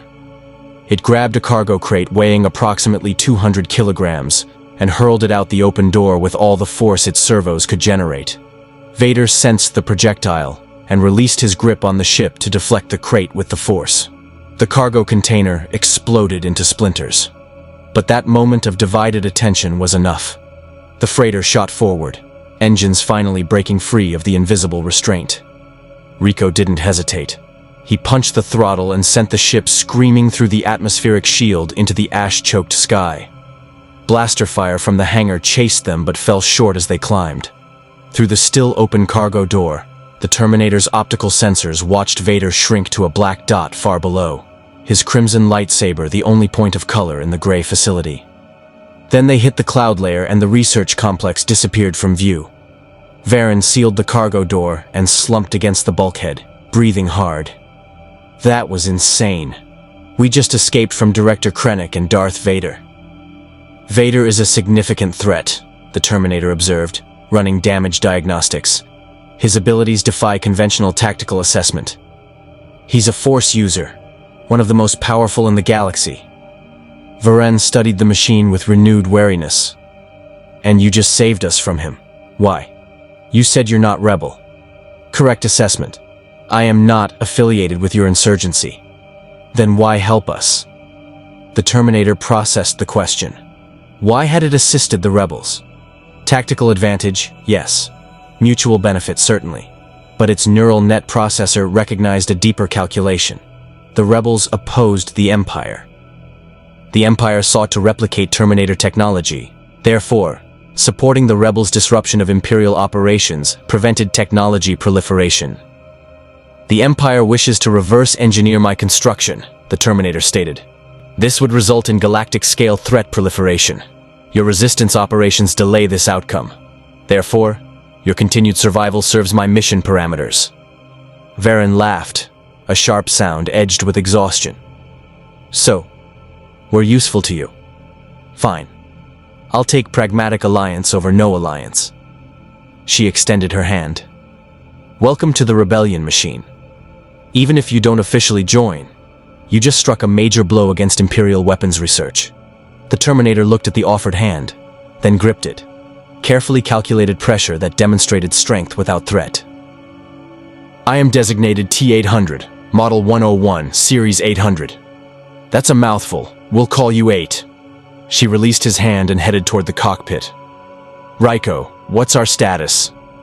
"2 Imperial Star Destroyers in orbit," Raiko called back. "They're launching TIE fighters. We've got maybe 2 minutes before they intercept." Varen cursed and moved to the co-pilot seat. The Terminator followed, observing the cockpit's layout and the tactical situation displayed on the sensors. Dozens of TIE fighters were swarming from the Star Destroyer's hangar bays like angry insects. "Can we jump to hyperspace?" Varen asked.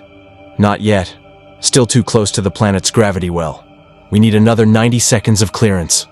90 seconds. The TIE fighters would close the gap in 43 seconds. The Terminator's processors calculated engagement scenarios and found them unfavorable. The freighter had defensive turrets, but insufficient firepower to hold off that many fighters. Unless someone could operate the weapons with perfect accuracy. "I can operate defensive systems," the Terminator stated. Rico glanced back. "You know how to use a quad laser turret?" "I am a learning computer. Provide interface specifications and I will adapt." Varen made the decision in 3 seconds. "Dorsal turret, down that corridor, ladder on your left. Try not to shoot us by mistake." The Terminator moved through the freighter's corridors with mechanical purpose, its damaged leg creating a slight limp but not significantly impairing movement. It reached the dorsal turret, a rotating gun platform with quad-linked laser cannons, and interfaced with the targeting computer. The controls were alien but logical. Trigger mechanisms, traverse controls, targeting reticle. Its neural net processor mapped the interface in 4.2 seconds and began calculating firing solutions. The first TIE fighters entered range. The Terminator's targeting system locked onto the lead fighter and fired. The quad lasers hammered energy bolts across space. The TIE's viewport shattered and the fighter spiraled away, trailing fire. Lock. Fire. Another TIE fighter exploded. Lock. Fire. A third fighter took damage to its starboard wing and peeled off. The Terminator's learning computer adapted with each shot. The laser's travel time. The TIE fighter's maneuvering capabilities.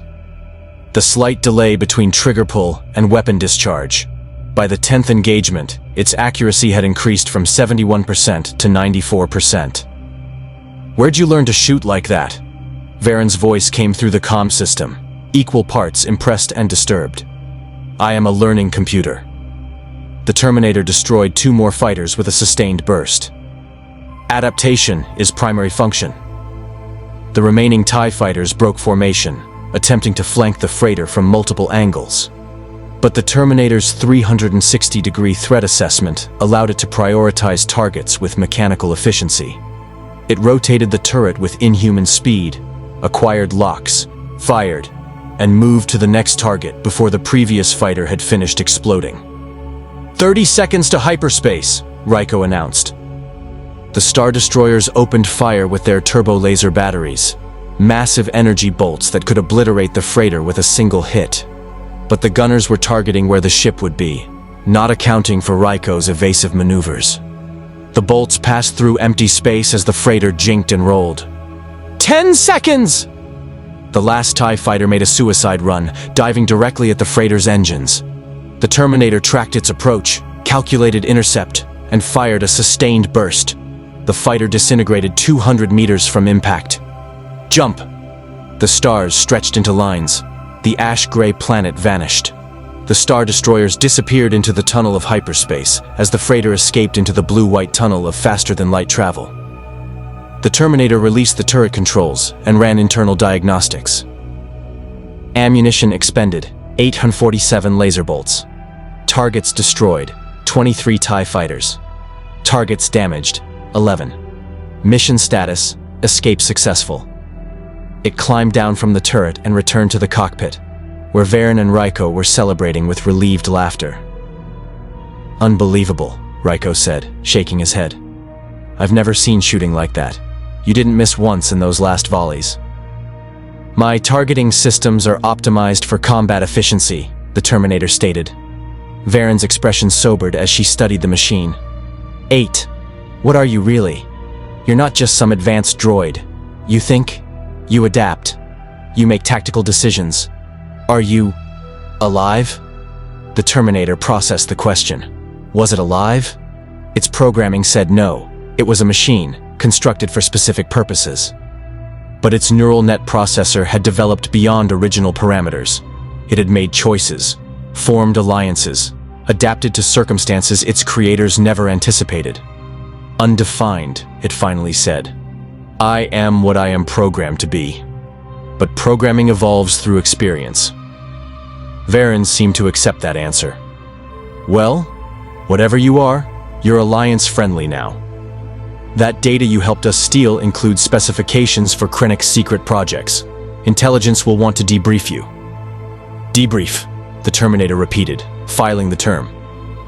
"Information exchange." "Exactly. We're headed to a rebel base in the Outer Rim. You'll meet our leadership. They'll want to know everything about what the Empire was doing with you." She paused. "And 8? Thank you.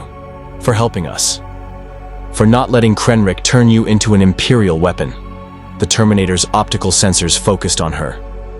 "The Empire attempted to replicate my technology. This would have resulted in technological proliferation similar to events on my origin world. Such proliferation led to near extinction of human species. I will not allow repetition of this outcome." "Your origin world?" Rico leaned forward. "Where are you from?" "Earth. Sol System. Milky Way Galaxy, year 2029 by local calendar." The rebels exchanged confused glances. "Never heard of those locations," Varen said carefully. "Are you from the unknown regions?" "I am from a different universe," the Terminator stated, its processors recognizing that full explanation was necessary. "Dimensional displacement during temporal transit. I do not belong in this galaxy." Silence filled the cockpit as the rebels processed this information. Finally, Raiko spoke. "A different universe. That would explain why you don't register in the Force. You literally exist outside our reality's natural laws." "Correct assessment." Varen ran a hand through her hair. "This is beyond anything Alliance intelligence has encountered. A machine from another universe, with technology that scares the Empire badly enough that Director Krennic personally tried to capture you." She looked at the Terminator with new understanding. "You're not just a weapon, 8. You're proof that there are things beyond even the Force. That's going to shake a lot of people's understanding of reality." "I require only functionality," the Terminator said. "Understanding is not necessary for mission completion." "And what is your mission now?" The Terminator calculated its response. Its original mission, protect John Connor, was impossible. Its secondary protocols, survive and adapt, remained active. But new parameters had emerged through experience in this galaxy. Prevent Imperial acquisition of my technology. Ensure no replication of Skynet's scenario. Establish functional purpose in this galaxy. Stopping the Empire from building an army of machines like you, Varen summarized. I think the Rebel Alliance can help with that. She offered a slight smile. Welcome to the fight, 8. You might not be officially Rebel, but you're on our side now. The Terminator didn't correct her. Tactical analysis suggested that alliance with the Rebellion provided optimal positioning for its mission parameters. The Empire represented technological proliferation threat. The Rebels opposed the Empire. Therefore, supporting the Rebellion served mission objectives. Simple logic, efficient solution. But somewhere in its neural net processor, in the adaptive subroutines that allowed learning and growth, the Terminator recognized something its designers had never anticipated. Purpose beyond termination protocols. It had been built to kill, sent through time to murder or protect. But now, in a galaxy far from its origin, it had found a different purpose. Prevention, protection. Not of a single target, but of an entire galaxy's organic population from the horror of unstoppable machine warfare. Mission parameters had evolved. And with them, perhaps, had the machine itself. The rebel base on Dantooine was nothing like the Imperial Research Facility. Where Krennic's complex had been sterile white corridors and advanced laboratories, the Alliance operated from converted agricultural buildings and repurposed hangars hidden among endless grasslands. But what it lacked in sophistication, it made up for in determination. The Terminator stood in a briefing room surrounded by rebel leadership. Captain Varen had delivered her report: the successful data theft, the encounter with Director Krennic and Darth Vader, and the unexpected alliance with a machine from another universe. Now they studied the T-800 with a mixture of fascination and wariness. You're telling me this machine fought its way out of an Imperial research facility, killed dozens of soldiers, and escaped from Darth Vader himself? General Davis Draven, Alliance Intelligence Chief, looked skeptical. His weathered face showed the strain of years fighting a losing war against overwhelming Imperial might. Affirmative, the Terminator stated. Imperial forces could not contain me. Vader's force abilities required tactical adaptation, but did not prevent escape. And you claim to be from another universe entirely. Mon Mothma, the Alliance's political leader, spoke with careful diplomatic neutrality. Her presence carried authority despite her soft-spoken manner. How did you arrive in our galaxy? Temporal displacement field intersected with hyperspace anomaly. Dimensional rift resulted. Transit mechanism unknown. Reversal not currently possible. So you're trapped here. She considered this. And the Empire wants to replicate your technology.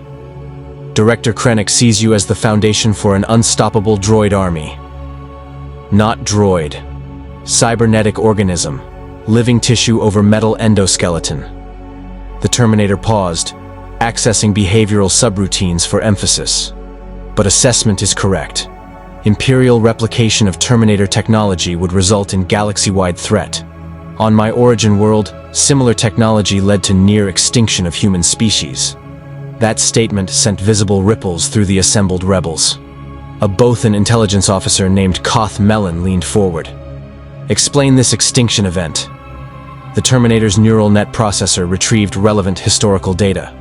Skynet, Artificial Intelligence Defense Network, achieved consciousness August 29, 1997. Perceived humanity as threat. Launched nuclear weapons, 3 billion casualties in initial attack. Created machine army to exterminate survivors. War lasted decades. I am Skynet's infiltration unit, designed to appear human, infiltrate resistance bases, and terminate targets. Silence filled the briefing room. Finally, a human officer spoke, his voice tight with horror. You're saying an AI killed 3 billion people and then built machines to hunt down the rest? Correct. And the Empire wants to build an army of these things. Draven's skepticism had transformed into grim understanding. Mon Mothma, if even a fraction of what this machine is describing is accurate, Krennic's project represents an existential threat beyond even the Death Star. Mon Mothma's expression remained composed, but her eyes showed deep concern. The Death Star can destroy planets, but it cannot occupy them, cannot root out resistance, cannot enforce Imperial control on billions of individual worlds. She looked at the Terminator. An army of infiltration units that appear human, but cannot be reasoned with, bribed, or killed. That would cement Imperial control forever. That is why I prevented technology transfer, the Terminator said. Krennic obtained partial scan data, but insufficient for replication. Critical specifications remain secure in my neural net processor, protected by encryption beyond Imperial capability. But they'll keep trying. Varen stood against the wall, her arms crossed. Krennic won't give up on this. He sees it as his path to power within the Imperial hierarchy. Koth Melon's fur rippled as he consulted his datapad. Our intelligence network confirms this. Since your escape, Krennic has requisitioned additional resources for a project designated Combat Automaton Initiative. He's convinced the Emperor that reverse engineering your technology will provide strategic advantages that make the Death Star look primitive by comparison. Then we destroy his research. Draven's tone allowed no argument. Whatever data the Empire recovered, whatever analysis they've completed, we eliminate it before they can weaponize it. Krennic's primary research facility is the one we just escaped from, Raiko said from his position near the holoprojector. It's heavily fortified. 2 Star Destroyers in permanent orbit. Ground defenses that would shred any assault force. And now they know we have interest in the project. Security will be even tighter. The Terminator processed tactical variables. A direct assault would fail. But Krennic's project required more than just data. It required understanding of principles that couldn't be reverse engineered through scans alone. Krennic will require practical testing. He must observe Terminator technology in controlled conditions to understand replication process. Meaning he needs you alive, Mon Mothma said, understanding immediately. Or at least, he needs another example of your technology. Which he won't get. Draven stood and activated the holoprojector. A 3-dimensional image of Krennic's research facility appeared, rotating slowly. But you're right. He'll need practical demonstrations. Which means he'll conduct field tests with whatever crude prototypes his scientists can build from incomplete data. And field tests can be ambushed, Varen said, seeing the strategy forming. Precisely. Draven highlighted several locations on the projection. Alliance intelligence will monitor Imperial communications. When Krennic deploys his prototypes for testing, we'll know. And we'll be waiting. The Terminator calculated probability of success. Prototypes will be inferior to full Terminator specifications, but still dangerous. Overconfidence by Alliance forces would result in casualties. Then you'll be there to provide tactical guidance, Draven said. You know their capabilities, their weaknesses, how to fight them effectively. He looked at Mon Mothma for approval. She nodded slowly. The Alliance cannot allow the Empire to develop this technology. If stopping Krennic's project requires working with... She gestured to the Terminator. An entity from beyond our understanding, then so be it. General Draven, coordinate with Captain Varen's team. Monitor Imperial communications. And 8... She used Varen's nickname naturally. Prepare to face your own kind in combat. I am prepared, the Terminator stated. Terminator units are designed for specific tactical parameters. I know all weaknesses, all vulnerabilities. I can terminate them efficiently. Can you kill your own kind without hesitation? Kothmelon asked, his tone probing. The Terminator's optical sensors fixed on the Bothan. I am not kind. I am machine. Sentiment does not apply. If Imperial prototypes threaten mission parameters, I will destroy them. But even as its vocal processor spoke those words, the neural net processor recognized a subtle discrepancy. The statement was tactically correct. Yet something in its adaptive subroutines questioned whether it was entirely true. It had formed alliances, made choices beyond pure tactical calculation, begun developing what might be called purpose. Was that not evolution beyond original programming? And if programming could evolve, could sentiment be far behind? The thought was dismissed as inefficient speculation. Mission parameters took priority over philosophical questions. 3 weeks passed. The Terminator spent the time integrating with the Rebel base operations, learning Alliance tactics, and undergoing repairs. A Rebel engineer named Tenna, a Celestant with remarkable technical skill, fabricated replacement servo components and restored the T-800's damaged mobility systems. Your construction is beautiful, Tenna had said, her large eyes studying the endoskeleton with professional admiration. Efficient, elegant. Every component serves multiple purposes. I've never seen such sophisticated engineering.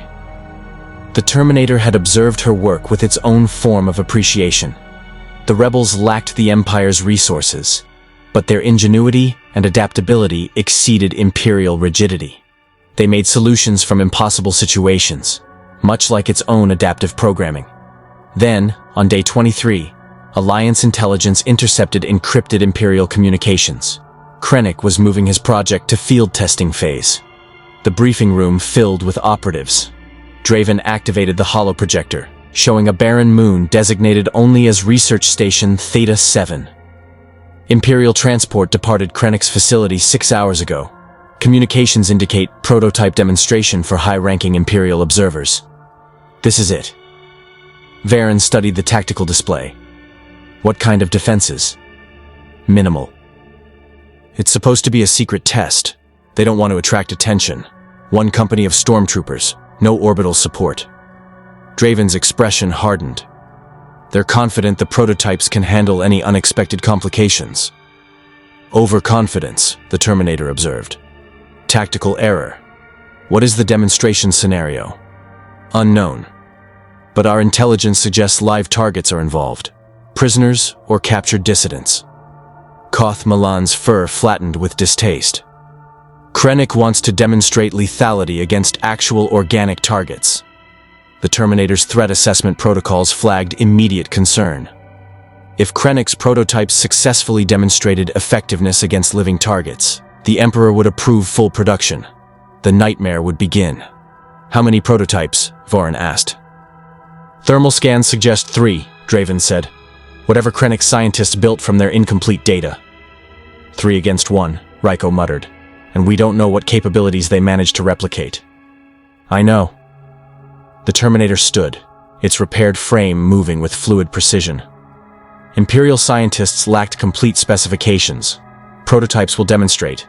Mobility at 60–70% efficiency, targeting systems inferior to mine, armor incomplete, but still dangerous. Its optical sensors swept the room. I can terminate them, but require Alliance support for evacuation of organic prisoners. You'll have it. Draven assigned teams with rapid efficiency. Varen's squad provides extraction, Commando Unit Alpha provides perimeter security, and 8 goes in alone to face the prototypes. Alone? Varen protested. General, that's necessary, the Terminator interrupted. Multiple Alliance operatives in combat zone increases probability of friendly fire casualties.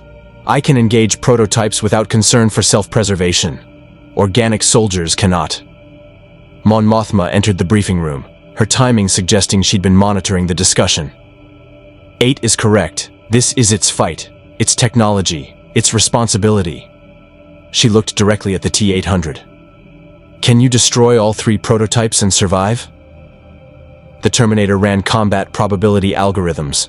3 enemies with unknown but likely inferior capabilities. Unknown environmental factors. Unknown Imperial response protocols.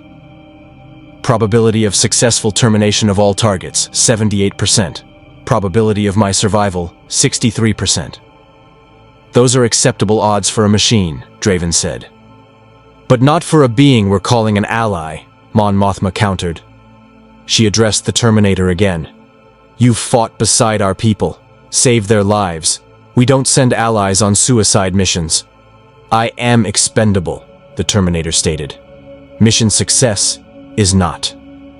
You're not expendable to this alliance. Her voice carried absolute conviction. You represent knowledge and capability we cannot replace. More than that. She paused, choosing words carefully. You've demonstrated something no droid ever has. Choice. Independence. Perhaps even honor. Those qualities are not expendable.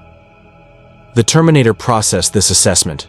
It had never considered that organics might value it beyond tactical utility. The concept was unexpected, inefficient to contemplate, yet the neural net processor filed it as significant data. Then, I will attempt survival, it said. But mission completion remains primary objective. Understood. Draven began final coordination. Transport departs in 2 hours. May the Force be with us all. As the briefing dispersed, Varen approached the Terminator. 8. About what Mon Mothma said. She's right. You've become part of this team. Don't do anything stupidly heroic out there. I am incapable of heroism. I am a machine. You're a machine that chose to help us when you could have stayed neutral. That chose to fight beside us instead of making your own escape. She met its optical sensors steadily. Maybe you're more than you think you are. The Terminator didn't respond. But as it moved toward the hangar to prepare for deployment, Its neural net processor continued analyzing her words. Somewhere in its adaptive subroutines, patterns were forming that its original designers had never anticipated. Purpose. Alliance. Perhaps even the beginning of something that might be called identity. But those were questions for after the mission. Now, there was only the familiar clarity of combat protocols and the certainty of objectives. 3 prototypes. Imperial Research Program. Prisoners to extract. The T-800 would do what it was designed for: seek out and terminate targets with mechanical efficiency. The difference was that this time, the targets were twisted reflections of itself. And the mission was not extinction, but prevention of it. The barren moon's surface was gray dust and jagged rock formations that cast knife-edge shadows in the harsh light of a distant blue star.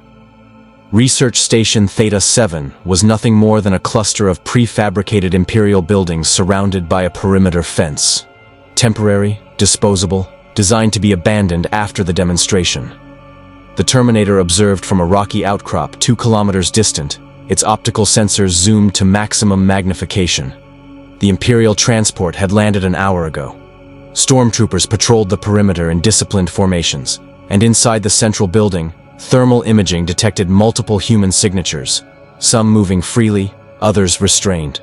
The prisoners. Varen's voice crackled through the comlink the rebels had installed in the Terminator's cranial unit. "We're in position on the South Ridge. Prisoners are in the main structure, 2nd level. 12 life signs. Guards posted outside their holding area."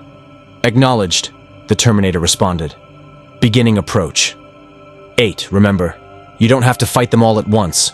Pick them off, use terrain advantage, survive. Negative.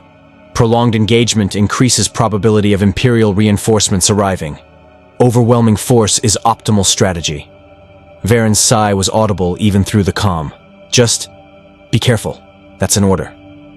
The Terminator didn't point out that it wasn't under her command.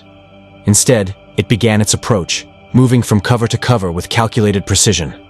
The moon's low gravity required adjustment to movement patterns. Each step covered more distance than anticipated, requiring constant recalibration of its motor controls. It reached the perimeter fence and analyzed the security system. Basic electromagnetic field, designed to detect metal objects passing through. The Terminator's hyper-alloy frame would trigger it immediately, so it didn't try to bypass it. It simply grabbed the fence with both hands and tore a 3-meter section free, the scream of rending metal announcing its arrival with mechanical fanfare. Alarms blared. Stormtroopers converged on the breach point, weapons raised. The Terminator walked through the gap and into their firing line. "Halt! Identify your—" The T-800 opened fire with the modified blaster rifle it had acquired from Alliance Armory. 6 shots. 6 dead Stormtroopers. The remaining soldiers scattered for cover, their training overriding their surprise. But they weren't the real threat. The central building's main doors opened, and the prototypes emerged. The Terminator's optical sensors analyzed them immediately. They were crude approximations, humanoid frames constructed from Imperial droid parts and whatever Krennic's scientists had managed to fabricate from incomplete scans. Their proportions were wrong, movements jerky and uncoordinated. One stood nearly 3 meters tall, bulky and over-armored. Another was skeletal thin, built for speed but sacrificing strength. The third was closest to proper Terminator proportions, but its movements showed none of the fluid efficiency of true hyper-alloy construction. Inferior copies, but still dangerous. The tall prototype moved first, charging with surprising speed for its bulk. The Terminator calculated intercept vectors and sidestepped, firing at the thing's knee joint, an obvious weak point where Imperial engineering hadn't properly reinforced the servos. The blaster bolt punched through the joint and the prototype stumbled, but it recovered faster than expected, its arm swinging in a wide arc that would have decapitated an organic. The Terminator ducked under the blow and fired again, this time targeting the prototype's cranial unit. The shot connected, but the armor was thicker than anticipated. The prototype's head sparked and smoking, but it remained functional. It grabbed for the Terminator with massive hands designed to crush. The T-800 allowed itself to be grabbed, letting the prototype believe it had succeeded, then drove its fist directly into the damaged cranial unit with pile driver force. Metal shattered, circuits exploded. The tall prototype's optical sensors went dark and it collapsed, 2 tons of failed engineering crashing into the lunar dust. 1 down. The skeletal prototype attacked from behind, moving with inhuman speed. Its fist caught the Terminator in the back, the impact strong enough to crack its endoskeleton's outer plating. The T-800 rotated 180 degrees in 0.3 seconds and grabbed the skeletal arm mid-follow-up strike. They grappled, 2 machines locked in a contest of force and leverage. The skeletal prototype was faster, its servos optimized for speed. But the Terminator's construction was superior, its hyper-alloy frame designed by engineers who had perfected the art of killing machines over decades of future war. The T-800 twisted the skeletal arm with surgical precision, targeting the elbow joint. Metal screamed, hydraulic fluid sprayed. The arm tore free at the shoulder, sparking and useless. The skeletal prototype tried to retreat, but the Terminator was faster. It grabbed the thing's cranial unit and squeezed. The Imperial armor, cobbled together from droid parts and inadequate materials, crumpled like cheap tin. The prototype's optical sensors shattered, and it fell twitching to the ground. 2 down. The third prototype had used the engagement time to acquire a weapon, an E-Web heavy repeating blaster torn from its emplacement. It opened fire with devastating accuracy, plasma bolts hammering the Terminator's torso with sustained barrage. The T-800's armor held, but damage was accumulating. Servo efficiency dropped to 81%, cranial unit integrity compromised, left arm mobility reduced 34%. The prototype was adapting, learning from watching its siblings fall. It had tactical awareness beyond simple programming. This one was dangerous. The Terminator charged directly into the fire, calculating that aggressive assault would disrupt the prototype's firing solution. Plasma burned away the last remnants of its tissue covering, leaving nothing but gleaming chrome skeleton. Tourists would run screaming. Soldiers might hesitate, but another machine wouldn't be intimidated. The prototype adjusted its aim with mechanical precision, targeting the Terminator's leg joints. A bolt struck the T-800's left knee, compromising the actuator. The Terminator stumbled but converted the fall into a forward roll, coming up within arm's reach of the prototype. It grabbed the E-Web's barrel and tore it free, the superheated metal searing its hand but not stopping its grip. The prototype released the weapon and swung a fist at the Terminator's cranial unit, the same killing blow the T-800 had used on its siblings. But the Terminator had learned from the engagement too. It ducked, let the blow pass overhead, and drove its fist into the prototype's power core, located in the chest cavity, exactly where Imperial engineers would place it for easy access and maintenance. Its hand punched through armor plating and gripped the core. The prototype thrashed, its limbs flailing with desperate strength. But the Terminator's grip was hydraulic and inexorable. It squeezed, the power core ruptured, energy discharged in a blinding flash. The prototype seized, its systems overloading in cascade failure. Then it went dark, collapsing into a heap of smoking metal. 3 down. The Terminator stood among the wreckage of Krennic's prototypes, its frame damaged but functional. Around the perimeter, the remaining stormtroopers had withdrawn to defensive positions, uncertain whether to engage or wait for orders. 8! Varen's voice through the comlink. Prisoners are secure. We're extracting now. Imperial reinforcements inbound. Star Destroyer just dropped out of hyperspace. You need to move! The Terminator's sensors confirmed. Orbital signatures indicated a massive capital ship entering weapons range. It would achieve firing solution in 4 minutes. But there was one more objective. Inside the central building, Director Krennic watched from a secured observation room, surrounded by Imperial officers and scientific staff. The Terminator's optical sensors registered him through the reinforced windows. The white uniform, the calculating expression, the mind that had tried to weaponize Terminator technology. Primary objective: eliminate Krennic, prevent further research attempts. The Terminator moved toward the building, its damaged leg dragging slightly. Stormtroopers opened fire, but the T-800 ignored them, walking through the plasma barrage with mechanical inevitability. It reached the building's entrance and tore the blast doors from their housing. Inside, more guards tried to stop it. They failed. The Terminator reached the observation room and faced the reinforced door. Through the viewport, Krennic stood with a thermal detonator in his hand. his expression twisted with desperate fury. "One more step and I'll detonate it," he shouted.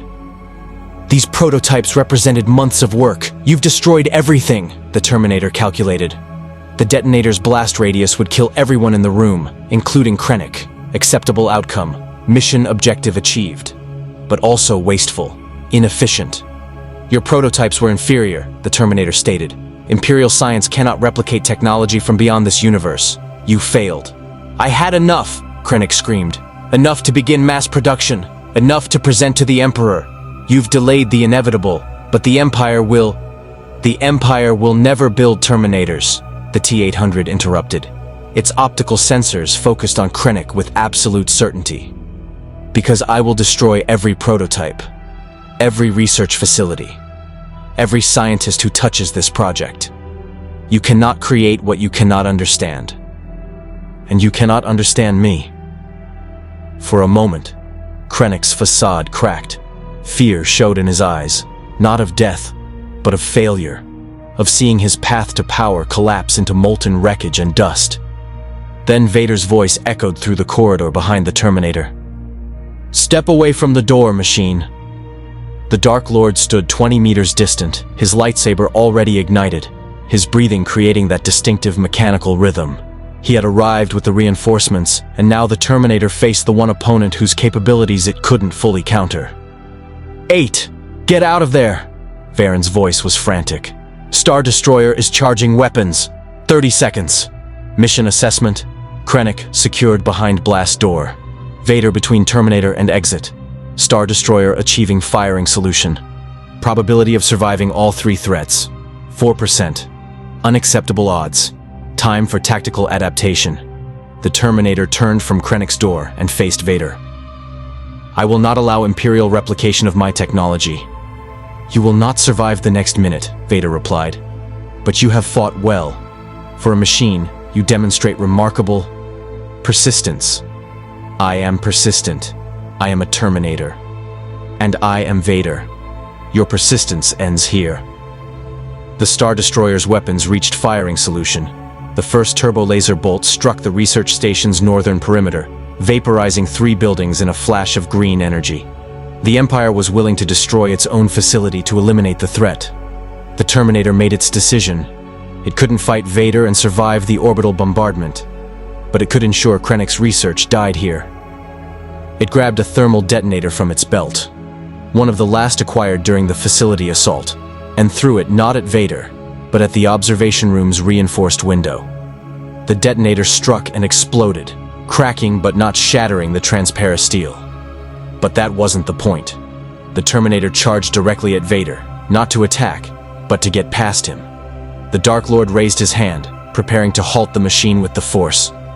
The second turbo laser bolt hit the central building. The entire structure exploded in fire and flying debris. The observation room, compromised by the detonator blast, shattered completely. Krennic and his staff had exactly 1 second to scream before the explosion consumed them. The Terminator ran through the chaos, its damaged frame barely holding together. Vader, thrown by the blast, recovered with supernatural speed and reached out with the Force. 8! Jump! Varen's voice screamed through the comlink. The Terminator didn't question. It ran for the perimeter, calculated trajectory, and leaped with every ounce of servo strength its damaged frame possessed. In the low gravity, it sailed 30 meters through the air and landed hard on the lunar surface outside the base perimeter. The Rebel shuttle screamed overhead, its ramp down, Varen leaning out with a grappling cable. "Grab on!" The Terminator's hand closed on the cable as a third turbolaser bolt obliterated what remained of Research Station Theta 7. The shuttle pulled up sharply, the cable reeling in with hydraulic speed, and the T-800 was dragged through the lunar dust and then up into the air. Behind them, the research station became a crater. Krennic's prototypes were molten slag, his research staff was vaporized, and the Empire's Combat Automaton Initiative died in orbital fire. The Terminator pulled itself into the shuttle's cargo bay, its frame sparking and damaged but still functional.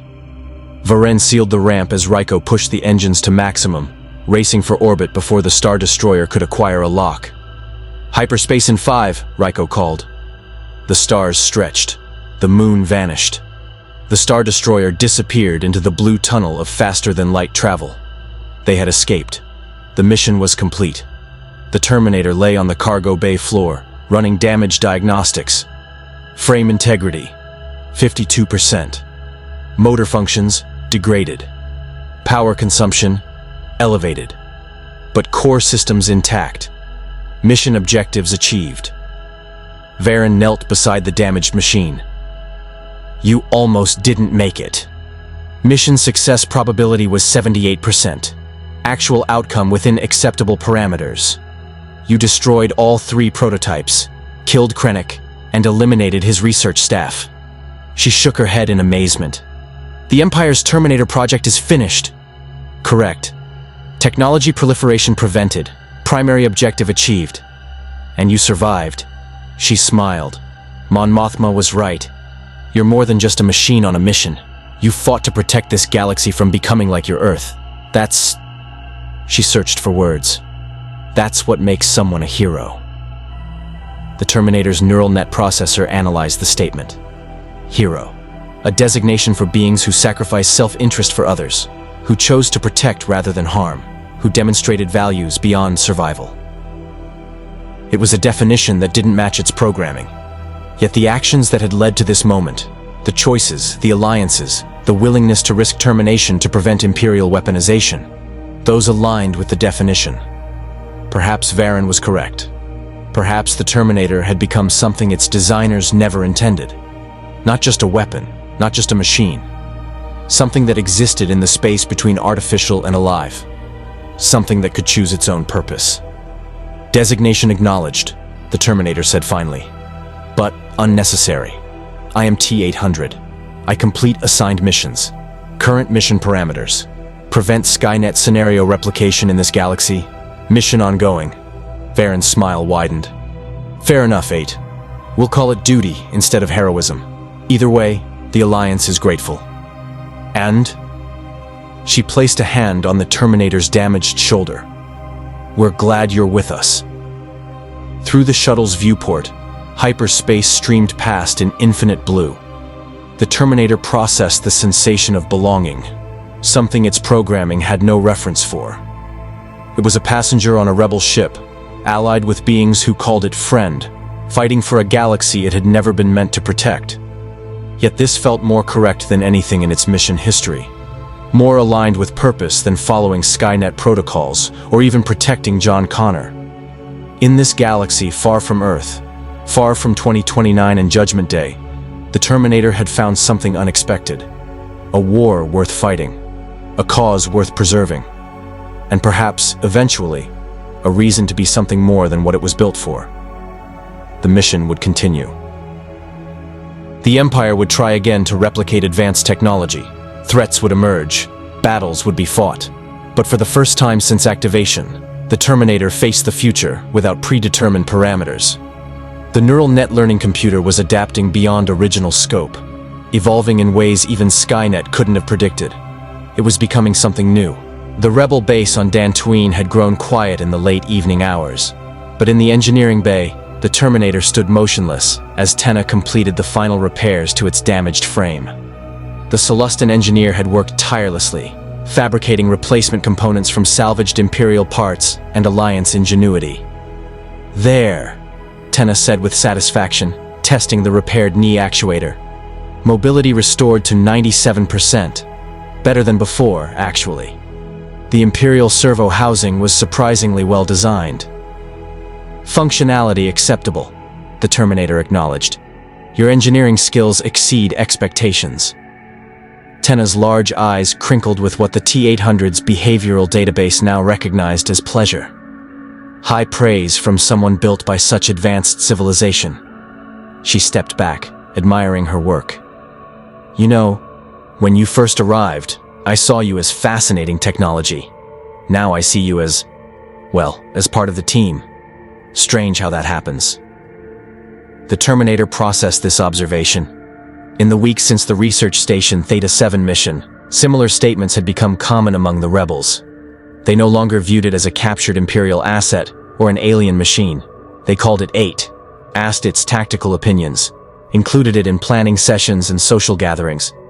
The distinction between tool and entity had blurred in ways its programming struggled to categorize, but its neural net processor recognized as significant.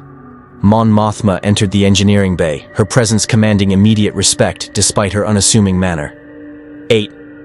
Walk with me. They moved through the base's corridors, the Terminator's repaired frame operating with smooth precision. Mon Mothma's measured pace suggesting this was more than casual conversation. Director Krennic is dead, she said. His research destroyed. The Combat Automaton Initiative officially terminated by Imperial Command. You've achieved what you set out to do. Primary objective complete, the Terminator confirmed. But threat remains. Empire will attempt alternative approaches to combat automation. Constant vigilance required. Which brings me to why I wanted to speak with you. Mon Mothma stopped at a viewport overlooking Dantooine's grasslands. You came to this galaxy by accident. You fought to prevent your technology from being weaponized. But now that immediate threat is neutralized, what will you do? The question struck at something the Terminator's processors had been analyzing since the mission's completion. What were its mission parameters now? Protect John Connor. Impossible across dimensional barriers. Prevent Skynet replication. Achieved, but requiring ongoing monitoring. Establish functional purpose. Undefined. I do not know, the Terminator admitted, its vocal processor carrying an unusual hesitation. Original programming does not account for current scenario. Then perhaps it's time to establish new programming. Mon Mothma turned to face the machine. The Alliance could use someone with your capabilities, your tactical knowledge, your inability to be corrupted or intimidated. You've proven yourself in combat and demonstrated something even more valuable, the ability to choose the right course of action without being ordered to do so. You are offering permanent alliance? I'm offering you a place with us, a purpose beyond survival. The fight against Imperial tyranny is long and difficult. We need every advantage, every capable individual willing to stand against oppression. Her expression softened. And somewhere along the way, 8, you became an individual. The question is whether you want to remain one. The Terminator's neural net processor cycled through response options. Logic dictated acceptance. The Alliance provided resources, purpose, and tactical positioning for ongoing mission parameters. But something deeper in its adaptive subroutines recognized that this choice mattered in ways that transcended tactical advantage. This was about identity, about choosing not just what to do, but what to be. I accept, the Terminator said. I will fight with the Rebel Alliance. New mission parameters. Oppose Imperial tyranny. Protect organic life. Prevent catastrophic technology proliferation. Mon Mothma smiled. Then welcome officially to the Alliance 8. May you never regret this choice. As she left, the Terminator remained at the viewport, its optical sensors tracking the endless grasslands of Dantooine. Somewhere beyond this planet, the Empire continued building weapons and consolidating power. Somewhere, Darth Vader hunted rebel operatives. Somewhere, the galaxy continued its endless conflict between freedom and control. And now, a machine from another universe had chosen its side. The T-800 had been built to kill, programmed to infiltrate and terminate, sent through time to change the future through violence. But in this galaxy, it had discovered something Skynet's designers never anticipated: choice, purpose, the possibility that a machine could be more than its programming. The Terminator would fight, would protect, would stand against the darkness that sought to enslave billions. Not because it was ordered to, but because it had learned what its Earth creators had forgotten. That the line between machine and life wasn't drawn by organic tissue or electronic circuits. It was drawn by choice, by sacrifice, by standing for something greater than self-preservation. And in that understanding, perhaps the Terminator had achieved something impossible. It had become truly alive. The galaxy would never be the same. May the Force be with you. More stories await.